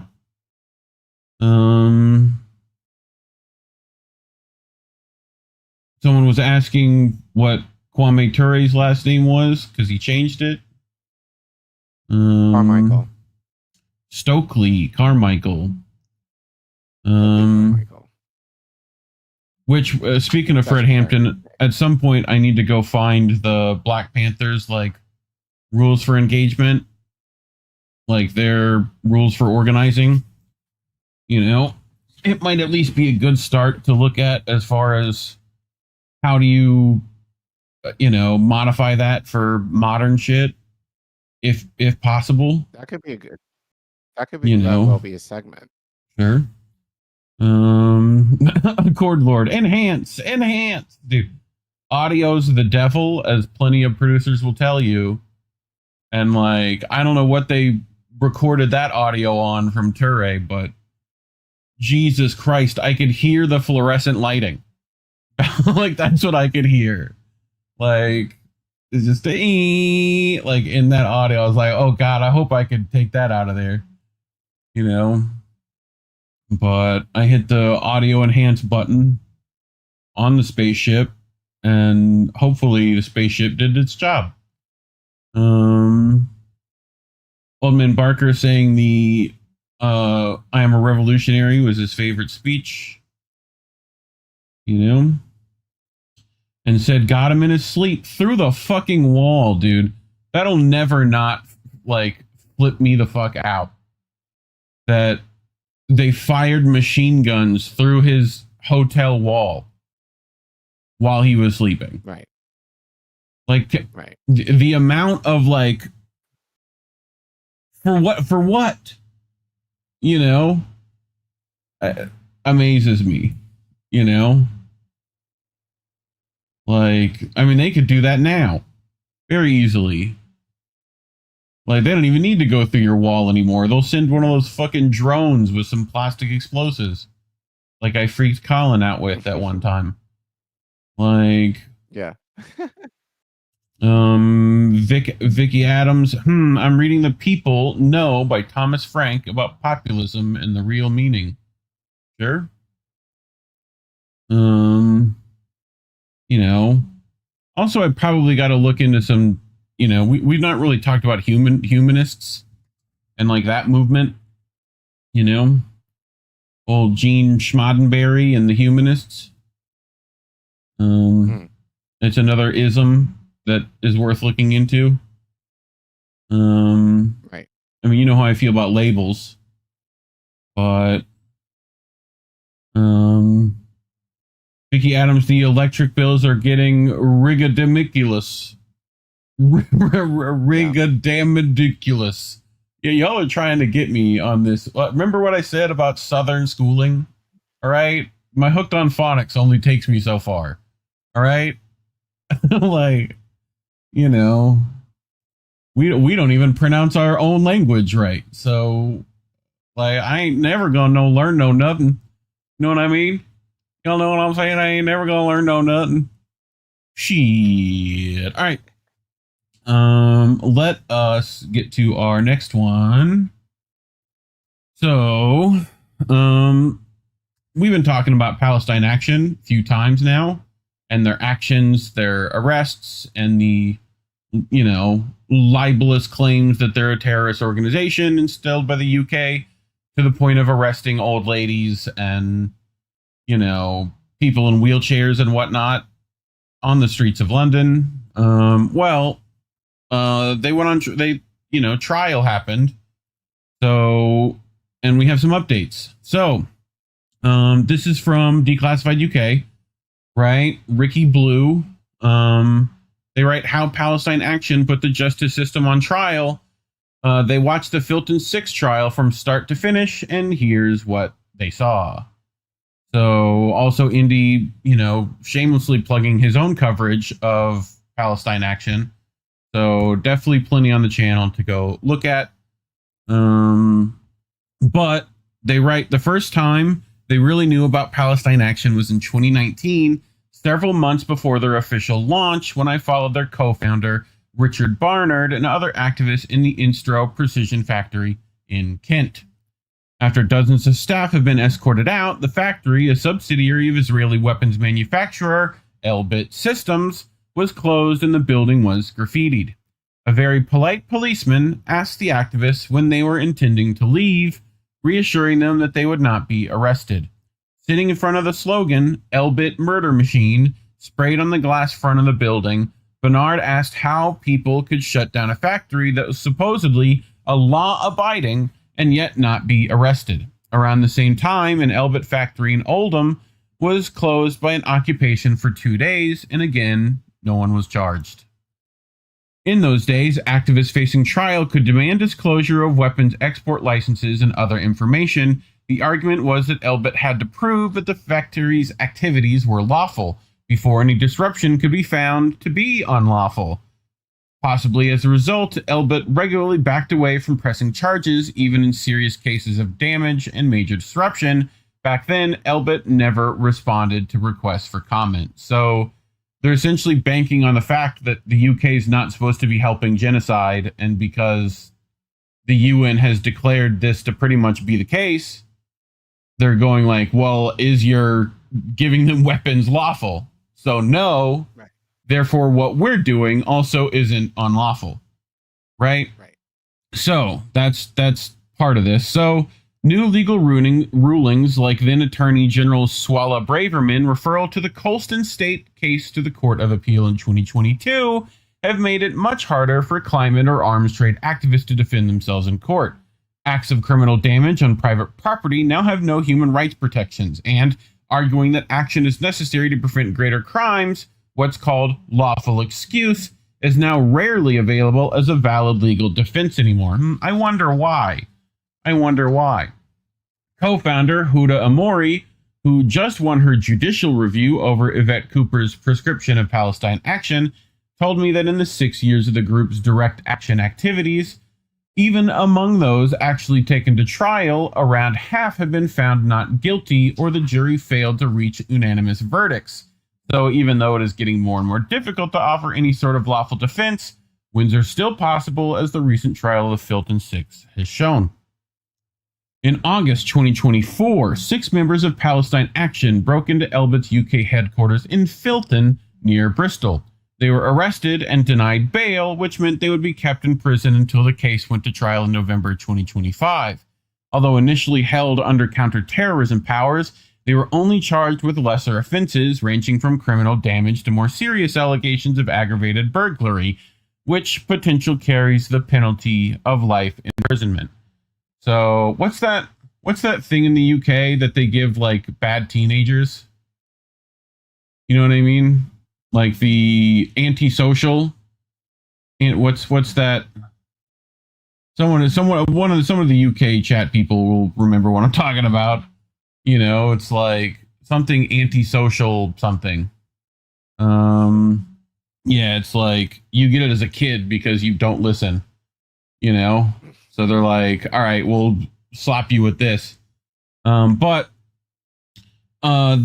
Rita observed every day of the Filton trial, from jury selection on November, until verdicts on the 4th of February. The 6 defendants, all young people with no previous criminal convictions or cautions, and each with glowing character references, had already been in prison for 15 months since the prescription of Palestine Action last July. They reported even harsher treatment within the prison system. Claims of extra time confined to cells, withholding of mail, and reduced contact and visits eventually led to hunger strikes by several other Filton defendants, who face further long remand times until their trials are heard. One trial, defendants were routinely woken at 5 a.m., normally missing breakfast while security checks were done. They were loaded onto the prison vans operated by Serco, the company which runs prison escorts and custody services, and could spend hours on a circuitous route to the court.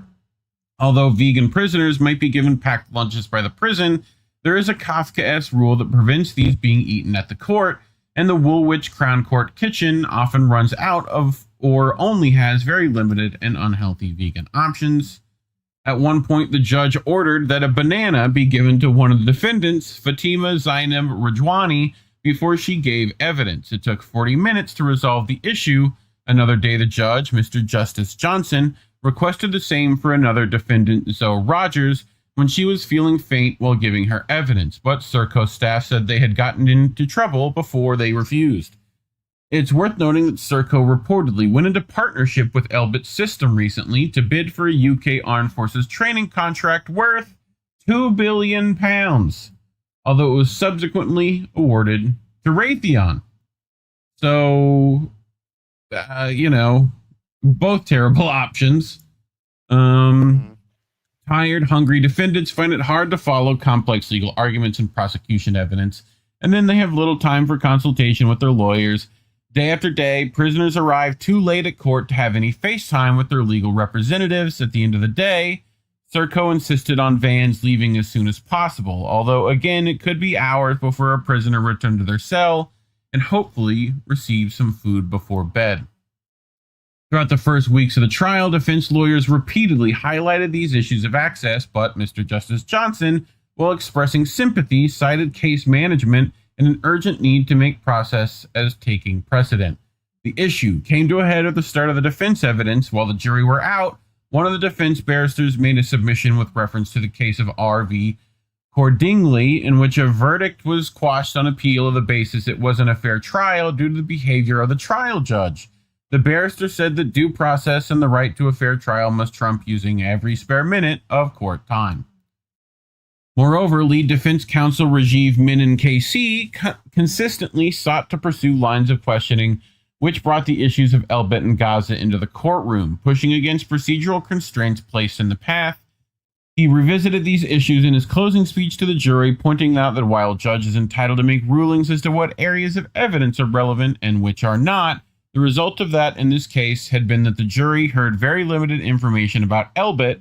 No witness from Elbit took the stand, and the security guards themselves were employed by an outsourced company, Minerva Elite, founded by a former UK Special Forces officer and personnel. Just a whole revolving door of military people, dude, always. As Menon put it, Elbit remains in the shadows, hidden and protected, but not, ladies and gentlemen, in the corridors of power, where no doubt they are welcomed, wined, and dined.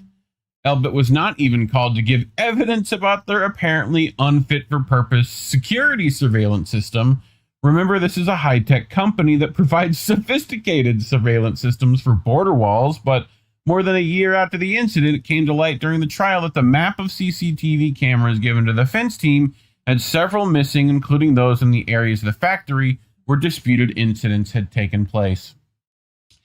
Testimony from police witnesses, and in particular the CCTV recovery officer working for the police's National Delight Exploitation Services, revealed for the first time various issues with camera footage, none of which had been in her unoriginal written statement. In the afternoon of the start of trial third week, when the jury was not in court, Menon said that the defense had been kept in the dark about these issues, and only by pressing harder during the trial had they finally been given unredacted body-worn footage, including the moment security guard Angelo Volante entered the factory wielding a whip.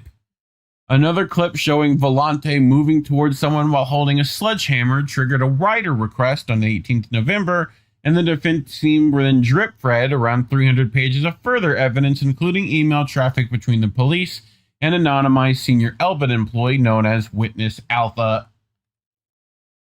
On the 2nd of December, defense barristers were cross-examining a police officer, PC Sarah Grant. Menon asked Grant if Elbit had sole control and access to the CCTV system for 2 days. She replied yes. He then quoted an email she had sent to Witness Alpha, in which she wrote, "This is a huge opportunity for the defense counsel to use the gaps and jumps to their advantage." Menon then questioned why among the correspondence revealed in the hundreds of pages of new evidence, police appeared to be chatting with Israel's largest arm manufacturer about what the defense counsel might do. I mean, that's a giant fucking, fragrant, where are the rights? Where are your rights? This is awful. This is right. Fucking, Jesus Christ. Anyway, on the 25th November, on what would have been the first day of the PA judicial reviewing hearing, prosecution evidence was given to the press. This compromised video footage of the incident, carefully edited over a period of months by the police's forensic audio and visual unit, under guidance from Detective Constable Matthew Hammersley, a counter-terrorism police officer. And guess where that guy got trained? I'm sure we could make some guesses. You know? The footage of stills was widely shared alongside lurid headlines, only lightly sprinkled with the word allegedly, that describes one of the defendants, Samuel Corner, wearing a keffiyeh, attacking a screaming policewoman with a sledgehammer and, quote, breaking her spine. Social media blew up, and it was a field day for the followers of pro-Israel accounts who described the incident as attempted murder, proving that Palestine Action were terrorists and calling for capital punishment. I sent a few screenshots of what I perceived to be clear examples of contempt of court to Mr. Justice Johnson and received a polite reply, thanking me. The media accounts quoted police and security guards with no context. Accurate reporting of the actual live evidence would included shifting accounts under cross-examination. One example was PC Aaron Buxton, a police officer at the incident.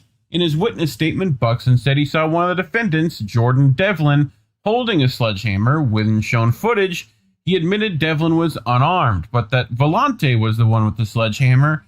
The media was not told about the alleged 2 serious assaults by Volante against Devlin. We hadn't seen the newly discovered footage of him entering the building with whip in hand, and we hadn't heard that a disoriented Samuel Corner had just been sprayed in his eyes with Pava liquid, a prohibited substance used under license by police which causes extreme pain and leaves people disoriented and unable to see clearly for several minutes.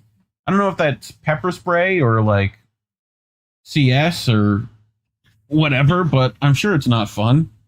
But you know, despite all the above, a jury made up of 12 randomly selected local residents eligible to vote could not convict a single person accused of these serious crimes. On the 4th of February, a clear, not guilty verdict was returned for all 6 on the charge of aggravated burglary. The jury was not satisfied that the protesters entered the Elbit factory carrying items with the intention to cause injury. They were also acquitted of violent disorder. The jury could not reach a verdict on the remaining 3 defendants on this particular charge, nor on any of the possible lesser offenses that might have found Corner guilty of, not even on the basic of criminal damage. So that's the good news, right? So at least some of these people definitely, I don't know about these other 3, but probably. So tomorrow the judge will hear submissions on whether and on what basis a retrial will go ahead. During the past weeks, press articles have suggested without evidence that the jury had been tampered with.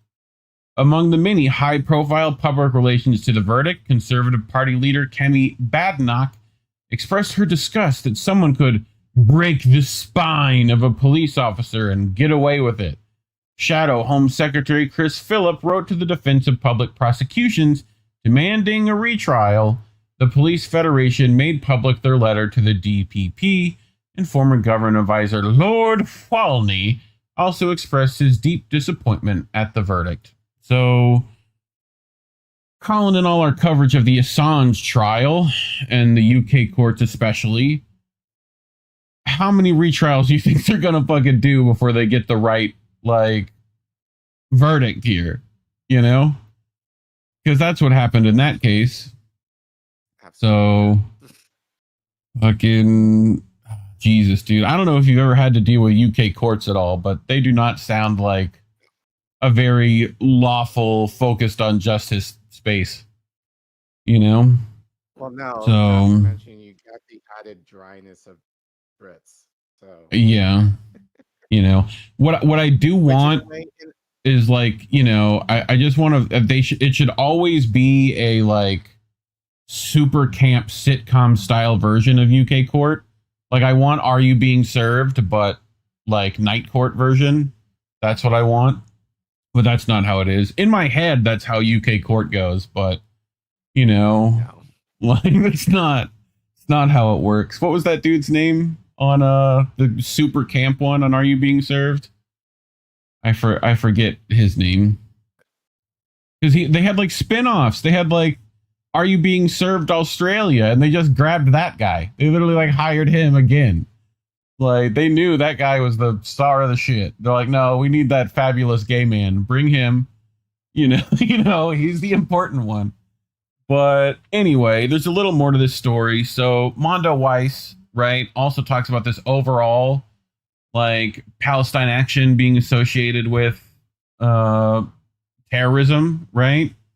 You know, which this affects all the UK YouTubers as well that are in support, because, you know, and us, because then you get that thing that can remove your entire channel of supporting quote unquote criminal or terrorist organizations, right? But so London Sky Court has ruled that the ban on Palestine action is also unlawful. I think this is the bigger thing, right?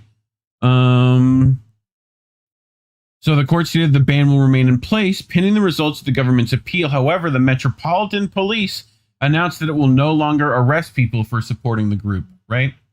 This approach relates solely to the expression of support for Palestine action. Noted law enforcement or press release, we will continue to intervene and make arrests where we see people crossing the line from lawful protests to intimidate, to damage property, to use violence, to stir up racial hatred, or to commit other offenses. Now, I think Palestine action in and of itself, the organization doesn't exist now, right? So, like, they disband it essentially as a, like, well, it doesn't exist, so you can't arrest people for it, right? I think that's partly the decision here. It feels like a trap, you know, of like, okay, all that stuff's over, you can remake the organization. You know what I mean? Like, and then they could say it's a terrorist organization again, if that makes sense. But I'm heavily speculating. But mainly this is like now possible you could sue them for monetary gain if you were arrested, right? That there might be some option for like monetary financial compensation, right? But we'll see. We'll look into that and the process for that to happen. Because I'm sure our UK audience probably needs to know that kind of stuff. But anyway, and this isn't final at all. But we'll see how it works. But just as a bit of sarcasm, I brought Council Ricky from Council Estate, who High Court rules that you can't pretend retired vicars and disabled people are terrorists. So yeah. Again, ruled the Palestine action is ruled the ban on it's unlawful. The prescription of Palestine action meant not only was it offense to be a member of the group, but even to express support. As a result, thousands of peaceful protesters who had never committed a crime were arrested on terrorism charges in a national scandal. Before we go any further, I must warn you that you still cannot support Palestine action in the UK. The ban remains in place until the appeal process is complete, and our vindictive government is absolutely going to appeal. The Home Secretary prescribed Palestine action last year, despite it never having carried out a violent act of terrorism. Even worse, British politicians misrepresented Palestine action and falsely accused its members of crimes. Case in point being the Filton Six, who were cleared of aggravated burglary, an accusation that politicians had held up as proof they are terrorists. A total of 1,630 people were arrested following the ban on Palestine action up until September. I'm unclear how many people have been arrested since, but it seems to be in the ballpark of 3,000 according to estimates they've seen. I can confirm that 86% of terrorism arrests are now in relation to Palestine action, many for holding up signs at protests or posting on social media. In other words, police arrest 7 times more people for terrorism than they would have done if the ban was never put in place. If that doesn't show you it was disproportionate, what does? We know the prescription was politically motivated thanks to a Channel 4 Dispatches documentary, Palestine Action, The Truth Behind the Ban. A leaked Home Office email from 2023 instructed officials to reassure Elbit Systems in the wider sector affected by Palestine action that the government cares about the harm the group is causing the private sector. At the time of the email, a government official was regularly meeting with Elbit System, which, let's not forget, is an Israeli arms manufacturer, while Israel was committing genocide, reassuring Elbit was our government's main priority, rather than imposing a full arms embargo. This Dispatch's documentary suggested the meeting with Elbit influenced the government's position. In other words, it let the arms manufacturer of a genocidal rogue state decide what counts as terrorism, which, tale as old as time, but an internal intelligence report indicated the prescription was partially justified by the monetary damages caused by vandalism in Bristol. Never can say that town's name. Leicester. It's like Worcestershire, but Leicester and Kent. Can get that one. That one's easy. Only 385 documented actions were deemed to meet a terrorism offense threshold. None of those actions involved killing people or terrorizing the wider public. Thoughts so far, Care Bear? Yep. I feel like I repeat a lot of the same shit almost every show. So I know, dude. Me too. But repetition's the key to learning. I've been told. So, yep. Well, the idea is that you apply that learning to something, and I don't think that's the case for a lot of these. Well, and Council of States at the end of this is calling for Kid Starver and Yvette Cooper to resign, who were already hanging by a thread over the pedophile stuff. Like, he just adds that at the end. The PDF files. But, yep, we'll definitely stay tuned to that, evolving story as it continues. But, until then, if you would like to support us, you can go to ko-fi.com/Indie News Network, scan that QR code on your screen, or, links are in the description. As always, we appreciate donations very much. And if you're, one of the poors like ourselves and can't give like that, just do the engagement stuff. Like, subscribe, share, leave a comment. Let us know what you think. Do you support plasticine action? Otherwise, thanks for watching. Mew. You like the plasticine action is very good, dude. I don't know if you've seen Aardvark Studios. Little fucking Wallace and Gromit. Yes. Gromit's birthday was not too long ago, by the way. It's your birthday, Gromit. Okay, dude, I love Wallace and Gromit. I don't care. Chicken Run, all those movies, dude. Aardvark kills it. Nihilo Nostrum, Leicestershire. It's still a tough one. That one trips me up. I don't know why. I'm usually pretty good with the old Britishisms, but that one catches me. But yeah, Stoken upon Kent. What's the other Stoken upon Kent? Y'all name stuff weird for Americans. Sean said Wallace is a nonce. I do believe that is part of the point of the show. Gromit's definitely the brains of the operation. I'm trying to think of that thing. I was like, I'll look it up. British.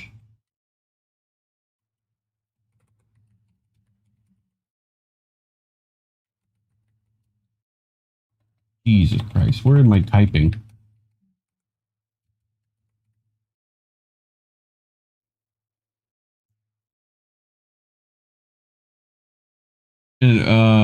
Antisocial behavior.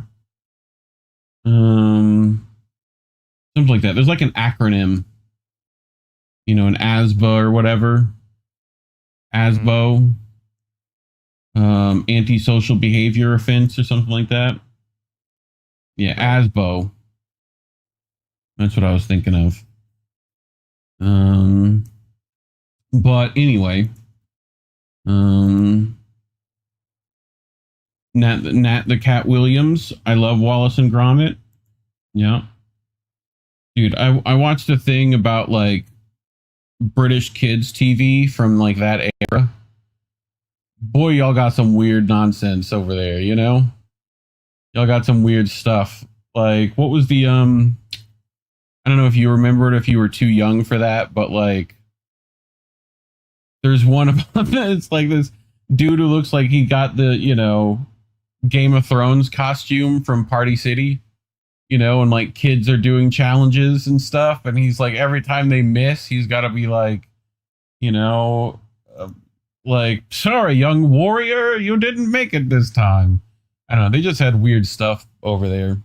I don't know.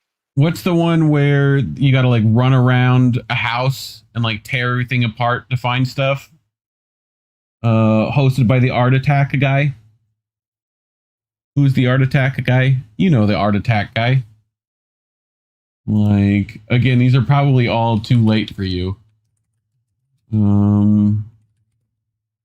Art Attack host Neil Buchanan. 90s? Right. So Neil, yeah, like, I mean, Art Attack's been around for a while, but Finders Keepers. Keep in mind, I don't know if you ever saw that. No, keep in mind if this was the 90s, after early 90s, I wouldn't necessarily know because I was here. Yeah. Anything from the 80s, sure. Let's see if I can. I just want like an image. Yeah, there we go. So, this thing, right? Finders Keepers. You ever see this? Where it was like, That was.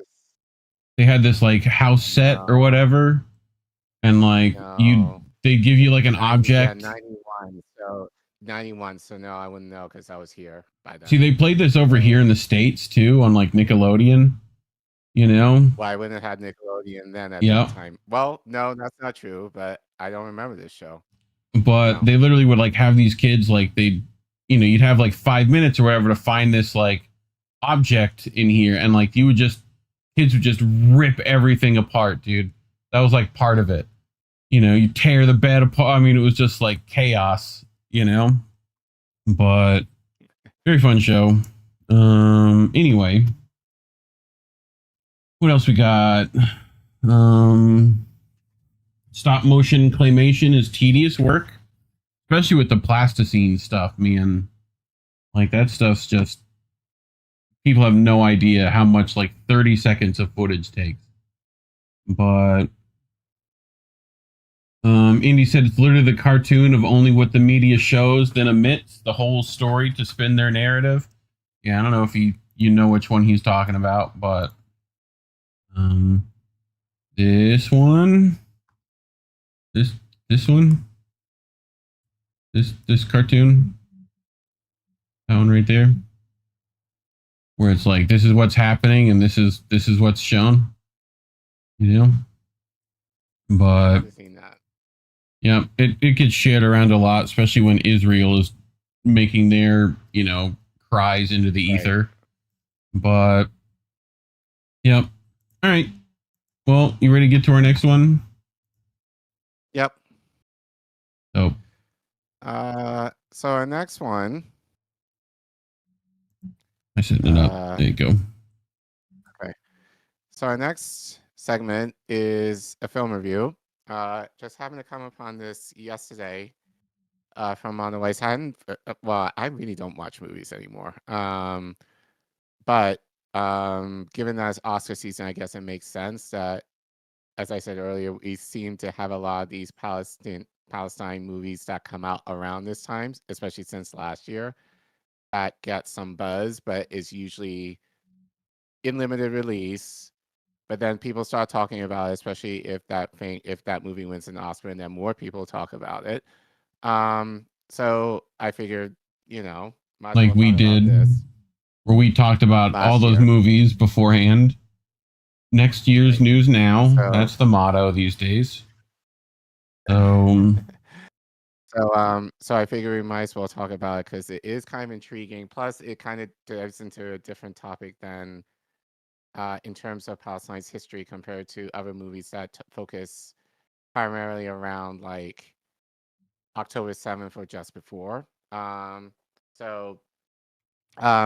we would watch the trailer, but now that we're monetized, we have to worry about that thing called copyright. Even if we weren't, So- they'd like remove the video for stuff like that, especially Oscar nom stuff.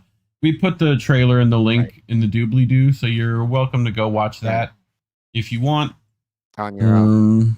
But I'm going to read this article from Monday Race, written by a person that we read a lot, Wassam Muadi, I guess is how you say it. Muadi. Kassam Muadi? Yeah. Yeah. Yep. Kassam Muadi. So he writes, when Palestinian peasants brought an empire to its knees. So Anne-Marie Jacquier's Palestine 36 gets a lot right in telling the story of the 1936 Palestinian Revolution against the British. But a better accounting of the class dynamics in the uprising could have helped explain why it was crushed. So, so let's get into it, shall we? So there was a time in Palestine when the greatest empire in the world lost control of entire areas, when the highly educated lawyers followed the orders of a simple, illiterate peasants, and when wearing the Palestinian scarf or kufi became a political statement. Just like Palestine's name, it has almost been forgotten from the world's memory. Palestinian director Anne-Marie Jacquier's recent film, Palestine 36, tells that part of the story, shedding light on one of the most dramatic and crucial episodes of Palestinian history, the 1936-39 revolution. The film takes place between Jerusalem and the nearby 6-minute village of Basma, spanning the years in which Palestinians launched an uprising against the British mandate and Zionist settler colonialism.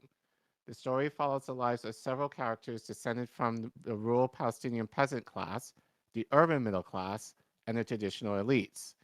A fair bit of the movie is devoted to unearthing the divisions between them, especially differences over how to respond to the increasingly aggressive Zionist settler movement, which operated under the discriminatory protection of the British. Some continue to opt for diplomacy with the British out of concern for their social and financial privileges. Others, directly impacted by British colonial policies and Zionist land grabs, join the uprising in earnest, facing brutal repression. Palestine 36 is the first rendition of the 1936 revolution for the big screen. The international audience for which it was largely intended knows very little of this history, and in that respect, the film aptly delivers, and with an aesthetic finesse. But for Palestinians, recent years have seen a renewed interest in the 1936 revolution, especially for the younger generation of Palestinians who grew up under the Oslo Accords and the era of Palestinian defeat. That's why the planned screenings of the movie in Ramallah had to be repeated several times to accommodate the intense local interest in seeing it. The renewed interest in the 1936 revolution could be traced back to the period of revived political consciousness among young Palestinians during the past decade, becoming increasingly present in cultural circles and activist groups. Youth organized local visits to West Bank villages following in the footsteps of the Revolutionaries' protagonists and their local stories. Folk artists feature stories about how the Palestinian peasant Bahali culture came to represent national liberation in those years. Young historians and researchers produced dozens of articles on specific aspects of that period, including the short-lived state proclaimed by revolutionaries in the hills of Hebron, the historical figure behind an iconic 1936 poem, and the real story of the Palestinians who collaborated with the British against the revolution. Palestine 36 can be seen as a continuation of this Palestinian effort to reclaim the narrative of a key period in Palestine's modern history. Palestinian writer and founder of Palestine's popular university project, Khalid Al-Tadala, has been an important figure in this recent revival. He says that the 1936 revolution was a foundational event for Palestinian nationalism, because contrary to previous attempts by Palestinian urban elites to formulate a national movement after the end of World War I, the 1936 movement erupted from the popular base of Palestinian society, Al-Tadala told Mondo Weiss. Palestinian 36 captures this historical event successfully and in a high aesthetic manner, and it does deliver the essentials about it to an international audience that might not be familiar with it, Otedala continued. But as a well-made artist's work, Otedala believes the movie still couldn't capture all the dimensions of the poor peasant uprising that had posed a serious challenge to the British Empire, which controlled half of the world at the time, he said. Otedala points out that the fictional Al-Basma is clearly inspired by the real-life village of Al-Baza in the Galilee, even though the film depicts this village as near Jerusalem. Al-Basa was a predominantly Christian village that will come to be ethnically cleansed in 1948. Before that, its residents were swept up in the revolution as British soldiers, in an effort to put down the revolt, entered Al-Basa on September 6, 1938, and sprayed the villagers with machine gun fire for 20 minutes before burning it to the ground, according to the testimony of a British soldier. Many of the events portrayed in the film actually took place in Al-Basa, especially some of the cruelties committed by the British forces, Otedala explained. Jakir's historical epic also takes pains to shed light on some of the British figures behind the brutal repression of the revolt. This is perhaps best encapsulated in the characters of Captain Wingate, clearly inspired by the real-life mastermind behind the British repression of Palestinian villages during the revolution, Lord Charles Wingate. His cruelty and violence toward Palestinians and his ideological Christian Zionism are one of the film's high points as far as historically portrayals go. But it failed to show the more strategically important role of Wingate, Otedala said.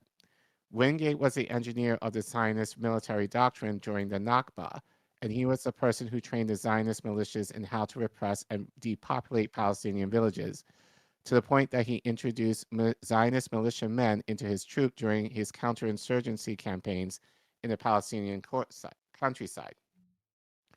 One of those Zionist militiamen was none other than Moshe Dayan, who would go on to become Israel's defense minister and called Ord Wingate his first teacher in his diaries. Many of the methods used by the Israeli army today, now punitive home demolitions and mass arrest campaigns, were introduced by Wingate and other British officers in the 1930s. The film does not show these British practices, but it does show them, but it doesn't highlight the direct connection between the British military and Zionist paramilitary forces. Come on. There it goes. There we go. The film also sheds light on the social contradictions in Palestine during the 1930s, even highlighting aspects largely ignored by mainstream Palestinian narratives, mainly the collaboration of some Palestinian elites with the British against the revolution. I mean, there's always a few. The film shows, for example, a prominent Palestinian journalist and editor whose wife discovers that he had been on the payroll of the Zionist organization to publish articles unfavorable to the revolution under the promise of helping him become mayor. The film does a courageous thing in breaking some taboos, Otedala noted. This did happen, and it's difficult to write about these treasons in academia today, but what the film failed to capture, in my opinion, is a more structural, class-based type of collaboration with the colonizers, he said. There is the petty collaboration of some individuals which needs to be hidden, but there were in the 1930s entire elite families and groups whose behavior was nothing more than a logical protection of their interests and who openly acted against this revolution, he explained, including what that could have been more deeply captured by the class dynamics of the times. Understanding the class character of the revolution and the social and political forces that opposed it ultimately helped explain how it was crushed by 1939. The first Palestinian who took up the task of mapping these class dynamics was Palestine's literary juggernaut, Ghassan Nafi. The result was his pioneering in 1971 study of the revolt, which opened with the statement that the anti-colonial revolution in Palestine was defeated by the alliance of British and Zionist colonial forces, the surrounding Arab regimes, and the local traditional elites. The importance of Nafi's study, the only historical piece he has written that isn't literature or political journalism, lies in the fact that it isn't really about the past. Palestinian historian and educator Hazim Jamjoom. Jamjoom, author of the latest English translation of Kanafi's book, has pointed out that Kanafi wrote the study in the aftermath of Black September, the devastating war launched by the King of Jordan against the Palestine Liberation Organization, which ended with the Palestinian resistance leaving the country. Kanafi sensed that it was the beginning of a process that would pave the way for politics of compromise and political capitulation instead of liberation. He identified this tendency as encapsulated in the Arab regimes and Palestinian elites' class-based interests. According to Jajum, Kanafi's study was essentially issuing a warning to this time. As a self-proclaimed Marxist, Kanafi chose the 1946 revolution to precisely for its obvious class character and its foundational nature in Palestine's national struggle. He was laying the groundwork for a counter-narrative of the Palestinian struggle told from below rather than from the top down. Palestine 36 doesn't exactly adopt this particular reading of history, although it certainly isn't hostile to it. It places the film's characters at the center of the events, emphasizing their individual stories and trajectories, while avoiding foregrounding a single character as the hero. In this, the film hints at the spirit of collectivity in the revolt, keeping the story a collective one, not just of a specific class or group. Some characters in the film remain somewhat flat in the background, but the main ones undergo an evolution in self-awareness. This happens to Yusuf, the young man who wants to escape his Euro village life and ends up fighting the British in its hills. But it also happened to Khulud, the educated journalist in the city with close connections to British government employees, who starts out hoping that the uprising doesn't spiral out of control and that the national leaders will unite. She ends up leaving her husband and joining protesters in the street. Even though the film sets the revolution in the countryside, most of the political dialogue takes place in a city between Palestinian elites and the British. It is as if the events are centered in one world and the reflection about them in another. What slide are you on? 70, hold on. Oh, 77. Okay. Yeah, skip one. This is the most starkly highlighted when the characters learn about the results of the British Peel Commission on Palestine, which recommended the partition of the country to give half of it to the Zionist movement. The dialogue concerning the commission and the ensuing argument over it all happens in a Jerusalem city house around a social dinner table in the presence of a British government employee. This contrasts with the reaction in the village, where people pour out into the fields in anger and chase British patrols with stones. This also applies to the movie's portrayal of Palestinian social dynamics. We can clearly see how urban society is structured and how the relations among the political leaders, the journalists, the businessmen, and the British evolve. But we don't learn much about the village, its family and clan structure, social hierarchies, or how the revolution sprang from Palestinian village society and impacted them. This tended to render the Palestinian village as something of an archetype, to the point that its culture was largely absent. Despite actors' efforts to use the rural Palestinian pronunciation of certain letters, it didn't capture the accent, mannerisms, or speech style of Palestinian villages. For an international audience, this isn't an issue, but for a Palestinian audience, it sticks out like a sore thumb. Yeah, in its there we go. Yeah, in its most important task, Palestine 36 does what few other films have done for an international audience. It places the 1936 revolution at the center of the Palestinian narrative. First-time viewers will come away from the movie knowing that they just learned a key and foundational episode in the decades-long Palestinian struggle for freedom. More importantly, it makes up the core of what it means to adopt Palestinian identity. Fighting for freedom demands a price, and even then, the results are never guaranteed. This is the most poignantly captured in one of the film's final scenes. After the destruction of the village by the British, one of the characters tells a child, "It is not the first time, and it won't be the last." there's still a long way to go. And with that, history comes full circle. So, thought it was interesting, only because I don't think we've talked about. Well, I think we talked about this part of Palestinian like very briefly. Obviously, we talked about shoot, what was the what was the The last Oscar nommed no film. no. Oh man, it's the Give us some context clues. Directive in the 1910s. Balfour. There we go. Balfour Declaration. Yeah. So we talked about that in depth on this show, and the Nakba a little bit, but nothing like kind of like in between that. So I think this, especially for people who are kind of more interested in that history, I think this could be a worthwhile film to kind of check out. Just to give some context to that. But I think just in generally, just in terms of learning a little bit more, obviously, like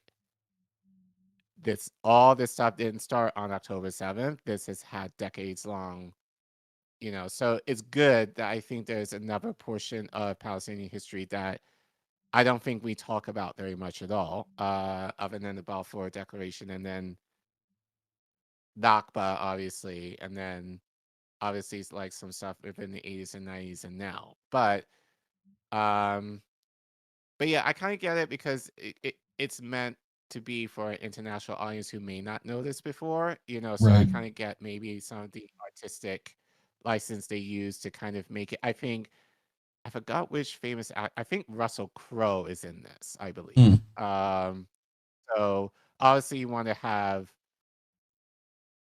like some bigger names in terms of trying to attract an audience to watch the film. But I do agree with Sam, like I think it would have been even more powerful if there was some of that local flavor, so to speak, of actually like maybe having, and I'm not sure if any are Palestinians at all. I'm sure there were a few, but having them be prominent as is their history and their story. So, but you gotta take what you can get, I suppose, considering that I'm sure this movie is not going to get much like recognition at all. So that's why I felt it was kind of important to maybe show it, especially since like there's Oscar buzz around this film, so it would be worth watching, especially over the next month or so when the Oscars come out. But yeah, I think thought it was kind of very interesting. At least a worthwhile like review to kind of talk about, and especially for our families, if they want to watch it, if they're able to find it. So I just definitely look online and see if your local theater is playing it, then worth checking out, I think. I agree. I have another movie recommendation in this vein that I forgot about until you did this segment. Yeah.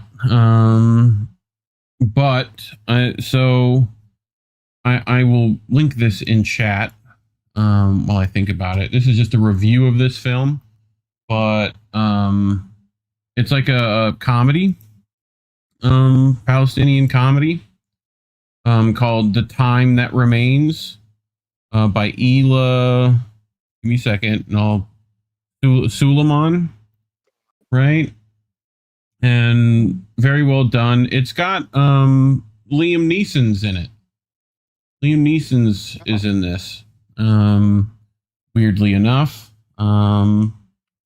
But very provocative film, like interesting cast. Like there's Liam Neeson's. But yeah. Go check that out as well. But I'm trying to remember. There's a bunch of other good ones in relation to this. So feel free to go check those out. I still need to go look at like John Pilger's stuff. I have not watched those yet. Those are also well done. But yep, definitely keep an eye out for this. I'm sure it'll get thrown into the Oscar noms. And they'll pat people on the head and then do nothing. Like, right. The last director got like captured, harassed, you know, so yeah, not great. Anything else you wanted to add? Nope. Cool. Well, I do this then. You got it. I got it. 1, 2. Give us money. Yep. If you don't want to give on YouTube, Ko-fi, scan the QR code, or you can go to the Ko-fi link. Or if you're in chat, type in !donate, and you can give there directly. Again, all of our links to our other giving platforms, Substack, PayPal, Patreon, Cash App, are always in the description below. And as always, thank you for watching. So cool. Before we get to that, chat, how you holding up? Descent in Bloom, chest kitties are the best kitties. Yep. He's been doing it since he was like this big, and he not that big anymore, and he still thinks he is. You know? So, but I did not throw the kitty. I gently placed the kitty down upon the ground. You know?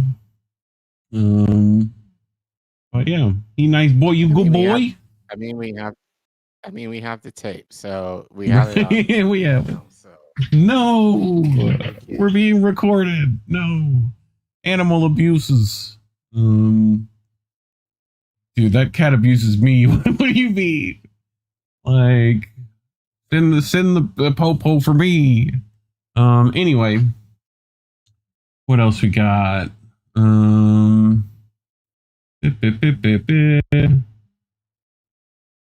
Fuck the UAE, the US Empire, Israel, plenty of fucks being given around.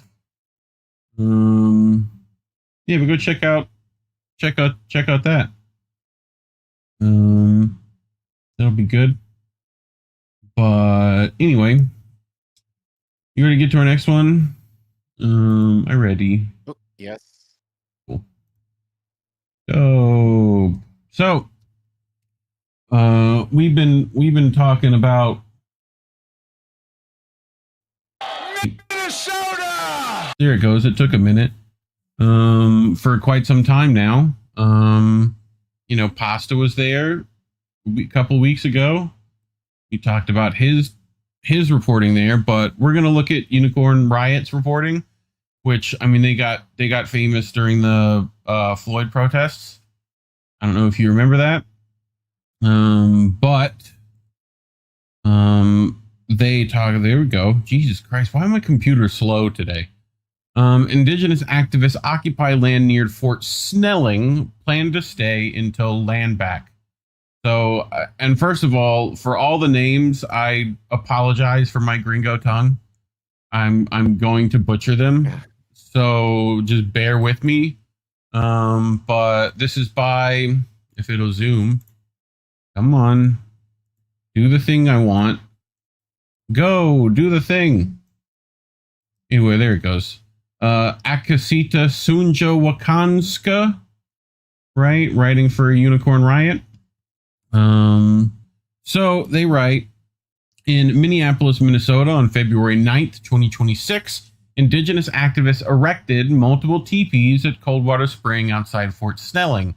Establishing an occupation, organizers demand land back in the form of returning Fort Snelling to the Dakota people and invite state officials like Governor Tim Walz and Lieutenant Governor Peggy Flanagan to have a conversation, said Gary Spears, organizers with the First Nations United. What's your bet on whether the elected officials are going to listen?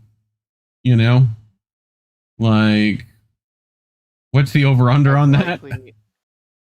As likely as I am to win $1 million. Well, yes. But we're going to let these people voice their own concerns anyway, because we're going to listen. So Well, let's see what we're talking about round the campfire, shall we?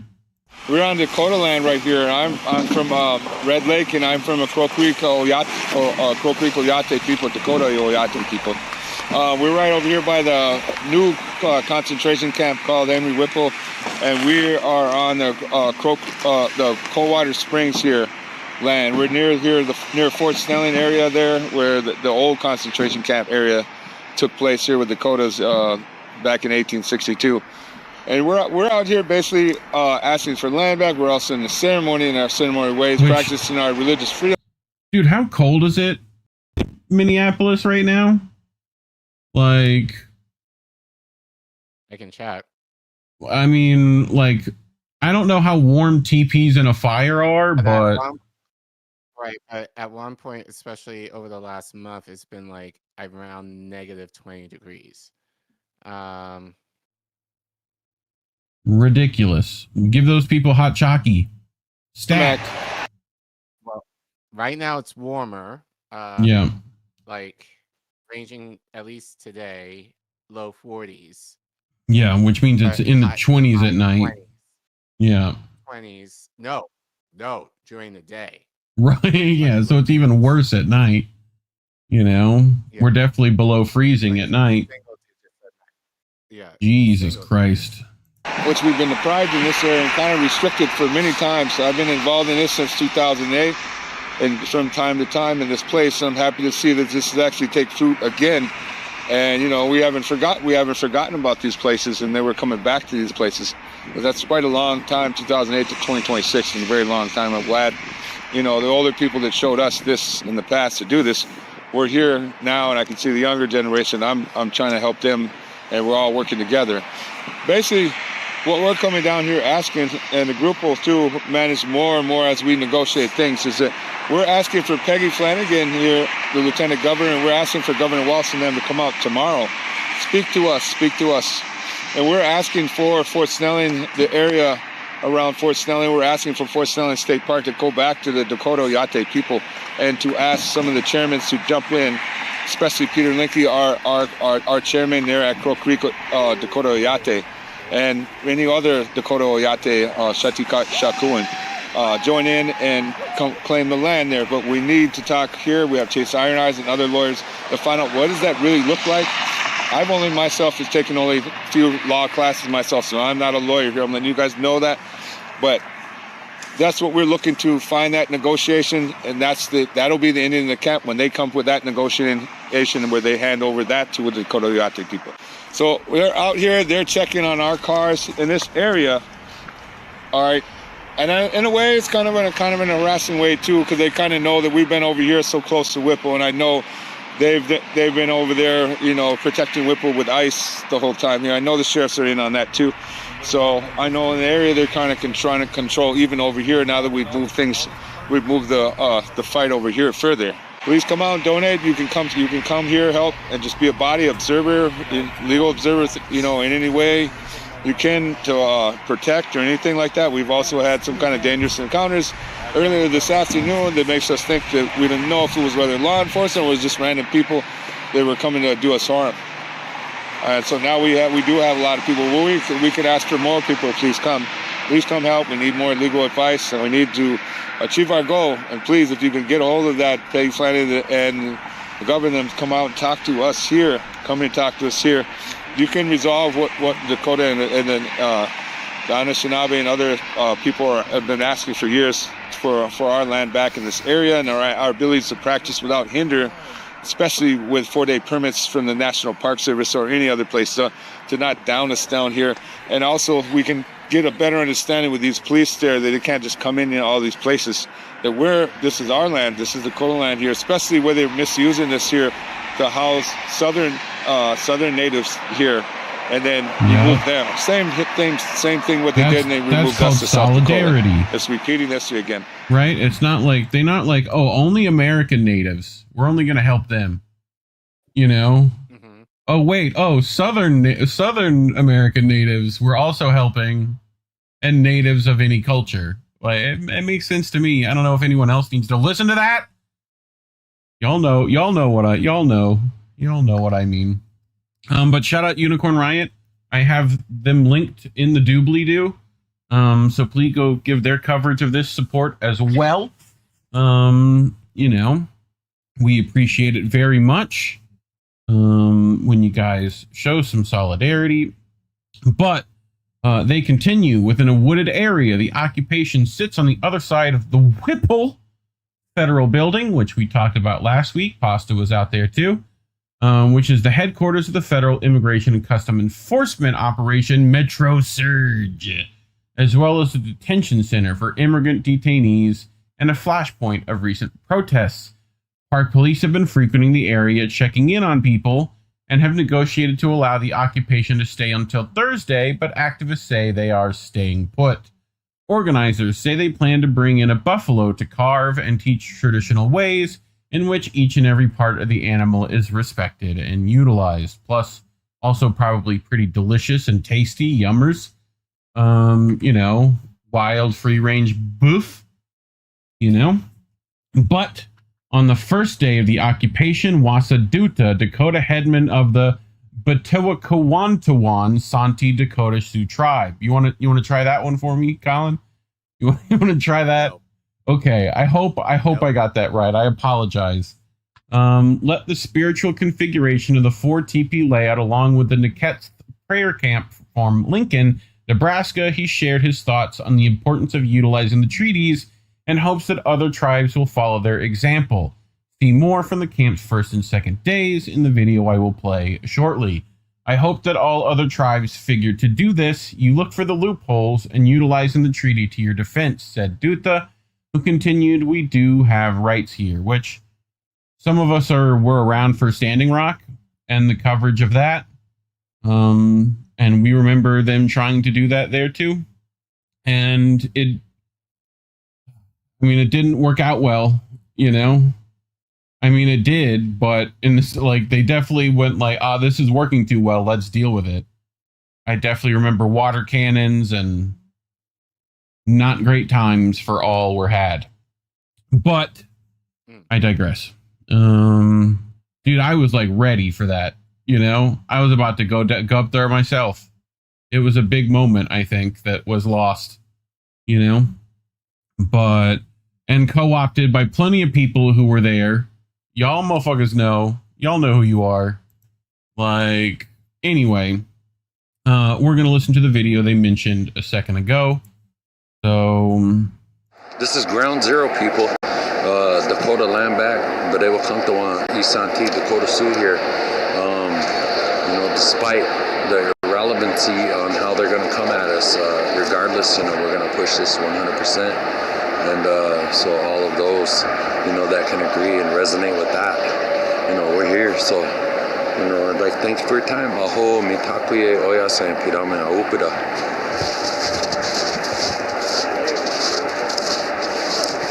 Yeah, there we go. Today we have to have the unity and work together. Even doing the polls, there's unity. Sharing prayers, unity. You know, talking with one another. Dakota, Lakota, and friends and allies of other nations, you know. So when we do this setup here, it's inviting a beacon to the Dakota, Lakota for an issue here. That's enough. For the sacred fire. We're setting up the teepees here. We did the sacred fire.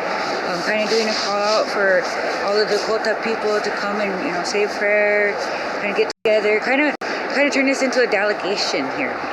Kind of putting everybody's visions and ideals, you know, together.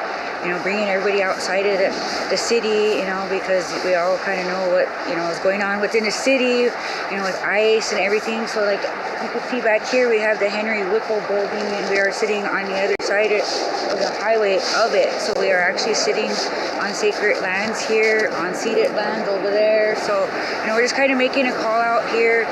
We just so happened to join a sacred fire that was going on at over by Fort Snelling, and during that time we were told that they wanted to set up 7 teepees here and have a council fire. It became apparent that we could come up here and help and bring teepees up here. Petuwaste relatives. We're here on Dakota, Makoshe, Dakota land, just outside of Fort Snelling, where numerous atrocities against Native people took place here from our government, the United States government. The illegitimate colonizing system that we continue to live under. We're here representing intertribal spiritual lodges from Nebraska, Mesquite Prayer Camp, a number of other groups of relatives from around the country, but right here in the shadow of the Empire, under the federal building in St. Paul, this land needs to be returned to these people for stewardship. Iwite wankite mitakio yase umaha ijarje wawitate asehube wahe the spider ijarje wawitate karakunutsen. In this Western colonization world, we forgot about the interconnectedness that we used to live as Indigenous peoples. And so, especially when it's time for us to come together again, and when your spirit's called to do that, it's important to do those things for those around you. And so I'm glad that I was able to come up here, at least start, helping with the 4 teepees, setting them up, and, especially, I know that we're still continuing to call on our brothers and sisters for the other 3 to complete, the 7 sacred fires that we need to, 7 council fires that we need to. And so, those are the things in which we're doing today. And so we just wanted to extend the invitation. And if your spirit calls you to be here, then be here. And if you can't, then there is other ways in which you can support the people of Minnesota, and even just in your prayer, sending your prayer to the Creator, to Wakanda, to Tunkashila, whichever name, you were given to use, it's your way to speak to your Creator. That helps, because that's what brought us here. That's how Spirit got to us, is we were called upon, and so big things will happen here. It's a magical place, Minnesota is. You hear that, Minnesota? Your magical place there, Minnesota. That you are, you betcha, bud. But yeah, I just thought, have you heard anyone talking about this, anywhere other than here? Nope. So until it breaks off like Standing Rock did, ain't no one gonna cover it. If it don't bleed, it don't lead. So Tepachuta Wichapiwin, a member of the Crow Creek Sioux tribe, said that she would like to see all of the Dakota people in and outside of the city come together to form a delegation and kind of put in everybody's visions and ideals together. Good luck with that. She also expressed a desire to take the land back to further the cause of getting rid of ice in the area where Operation Metro Surge has been ongoing for 72 days.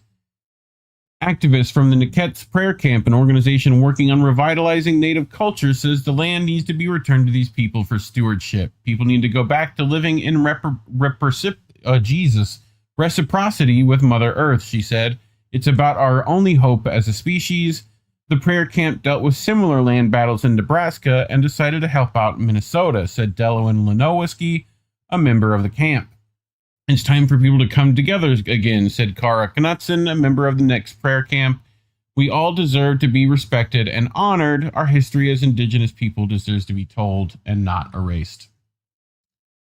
At the occupation, the chairman of the American Indian Movement Twin Cities, Mike Forcia, said, "We need land back like Powderhorn Park. If the Dakota people got Powderhorn Park, we can have green jobs, a cinema, a theater, land back." Forcia also spoke about the importance of Fort Snelling being a concentration camp and the site of 2 Dakota men being hanged from the 38-2 convictions of Dakota people by President Lincoln.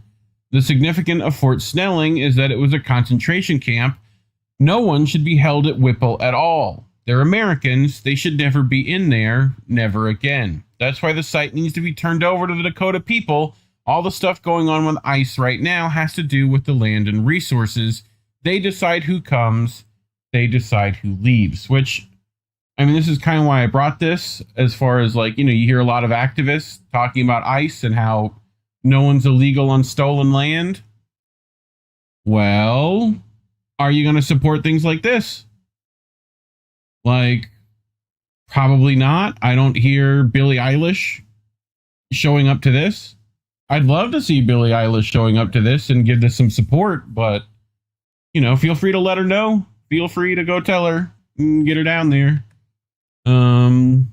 At the part of the colonization of the Minnesota Territory, the United States government built a military fort on one of the most spiritually and culturally important sites in the area. At the confluence of the Mississippi and Minnesota rivers, the fort was used as part of the genocide and attempted extermination of the native population. The 1805 Treaty of St. Peter's, also known as Pike's Purchase, was created by Lieutenant Zebulon Pike, which sounds like an alien, who wasn't authorized to make this treaty on behalf of the U.S., and it was signed by the Medwakatan Dakota, which ceded over 100,000 acres of land to allow the construction of Fort Snelling.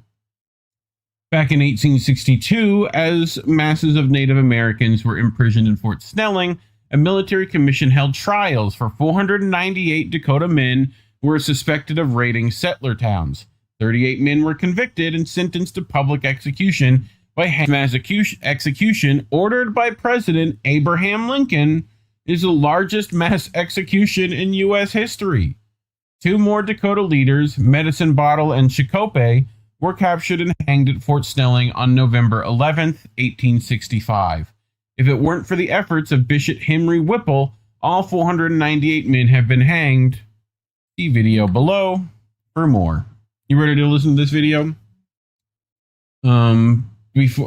Before then, I do also want to mimic the thousands of Native Americans who are missing right now, you know, especially women and children, as all the Red Hand protesters are going to let you know about as well. But I digress. So we are gathered here literally in the shadow of a building called the Bishop Whipple Federal Building. And there is a unique and ironic history to this. This building is named after the first Episcopal bishop in the state of Minnesota, Henry Whipple. And in the winter of 1862 to 1863, following the U.S.-Dakota War, where the Dakota people rose up in defense of their families, they were being starved out after so many broken treaties and broken promises by the federal government. What does that sound like? They were placed into a concentration camp, and the men were put on trial. 303 men were sentenced to be hanged by the neck until dead. And Bishop Whipple advocated on behalf of the Dakota people. Now please understand, we're not here to say Bishop Whipple was a saint. He had his own complicated history, definitely a product of the imperial Christian religion trying to convert the Dakota people. But were it not for Bishop Whipple going to Washington, D.C. and arguing with Abraham Lincoln, those 303 Dakota warriors would have been executed. And because of Whipple's advocacy, that number was reduced to 38 Dakota warriors, which understand is still too many. That's right. And we know from what we understand of Bishop Whipple that having his name attached to a building where these same atrocities, this same state violence is being carried out, Bishop Whipple would never, ever lend his name to this action.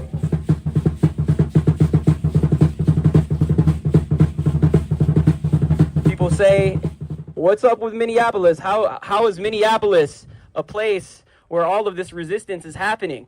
And that all started in the 1800s when our warriors came out and they fought against the United States government for the same atrocities that we're seeing today. And so we're echoing that. Whipple, federal building, Fort Snelling, a military fort and concentration camp for my ancestors. Now today, fast forward 2026, they are detaining Indigenous people on our own land and they are locking us up on our own land.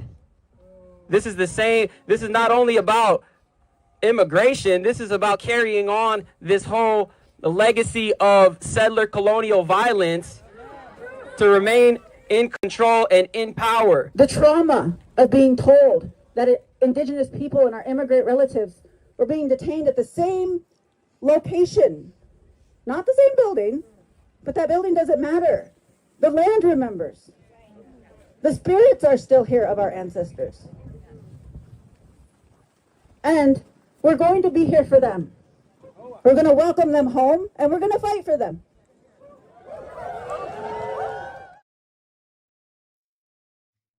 I hope you win that fight. Would be nice. So definitely go check out Unicorn Riot's coverage of this. I linked it in the description below, and I think they have links to help out here. And if you're in the area, feel free to show up and support. You know, I'm sure they're going to need it. But I think they said they're thinking about moving to another site, Sibley Park, as well, if they get pushed off. So we'll see how that goes. But yeah, I figured no one was going to cover this kind of stuff, so I would. Yeah. Anything you wanted to add?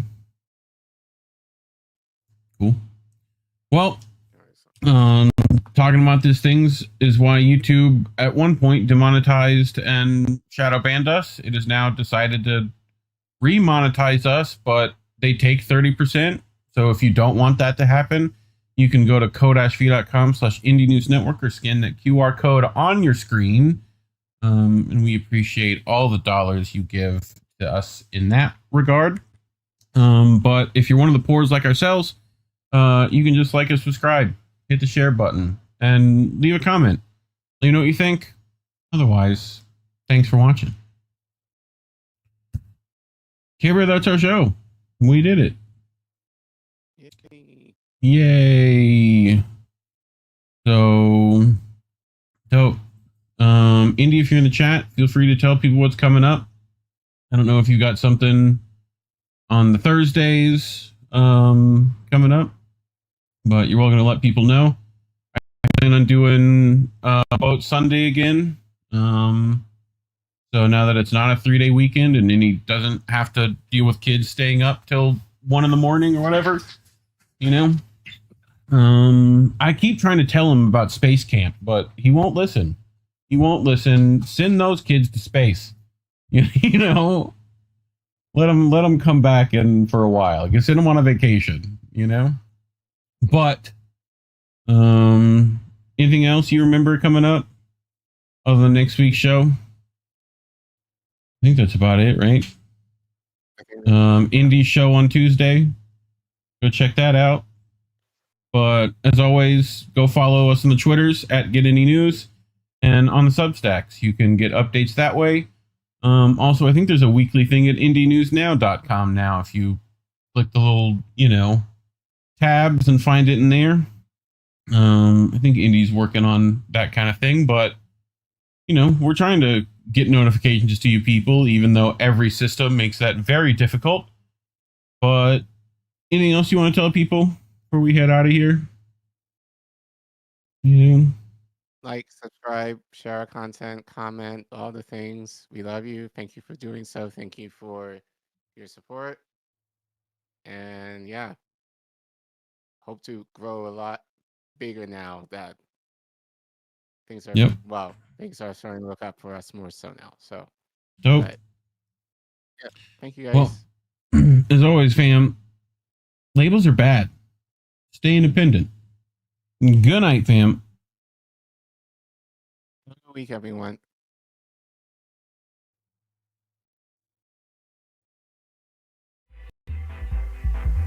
There's a difference between peace and liberation, is there not? You can have injustice and have peace. Isn't that correct? Peace and be enslaved. Yes. So peace isn't the answer. No. Liberation is the answer.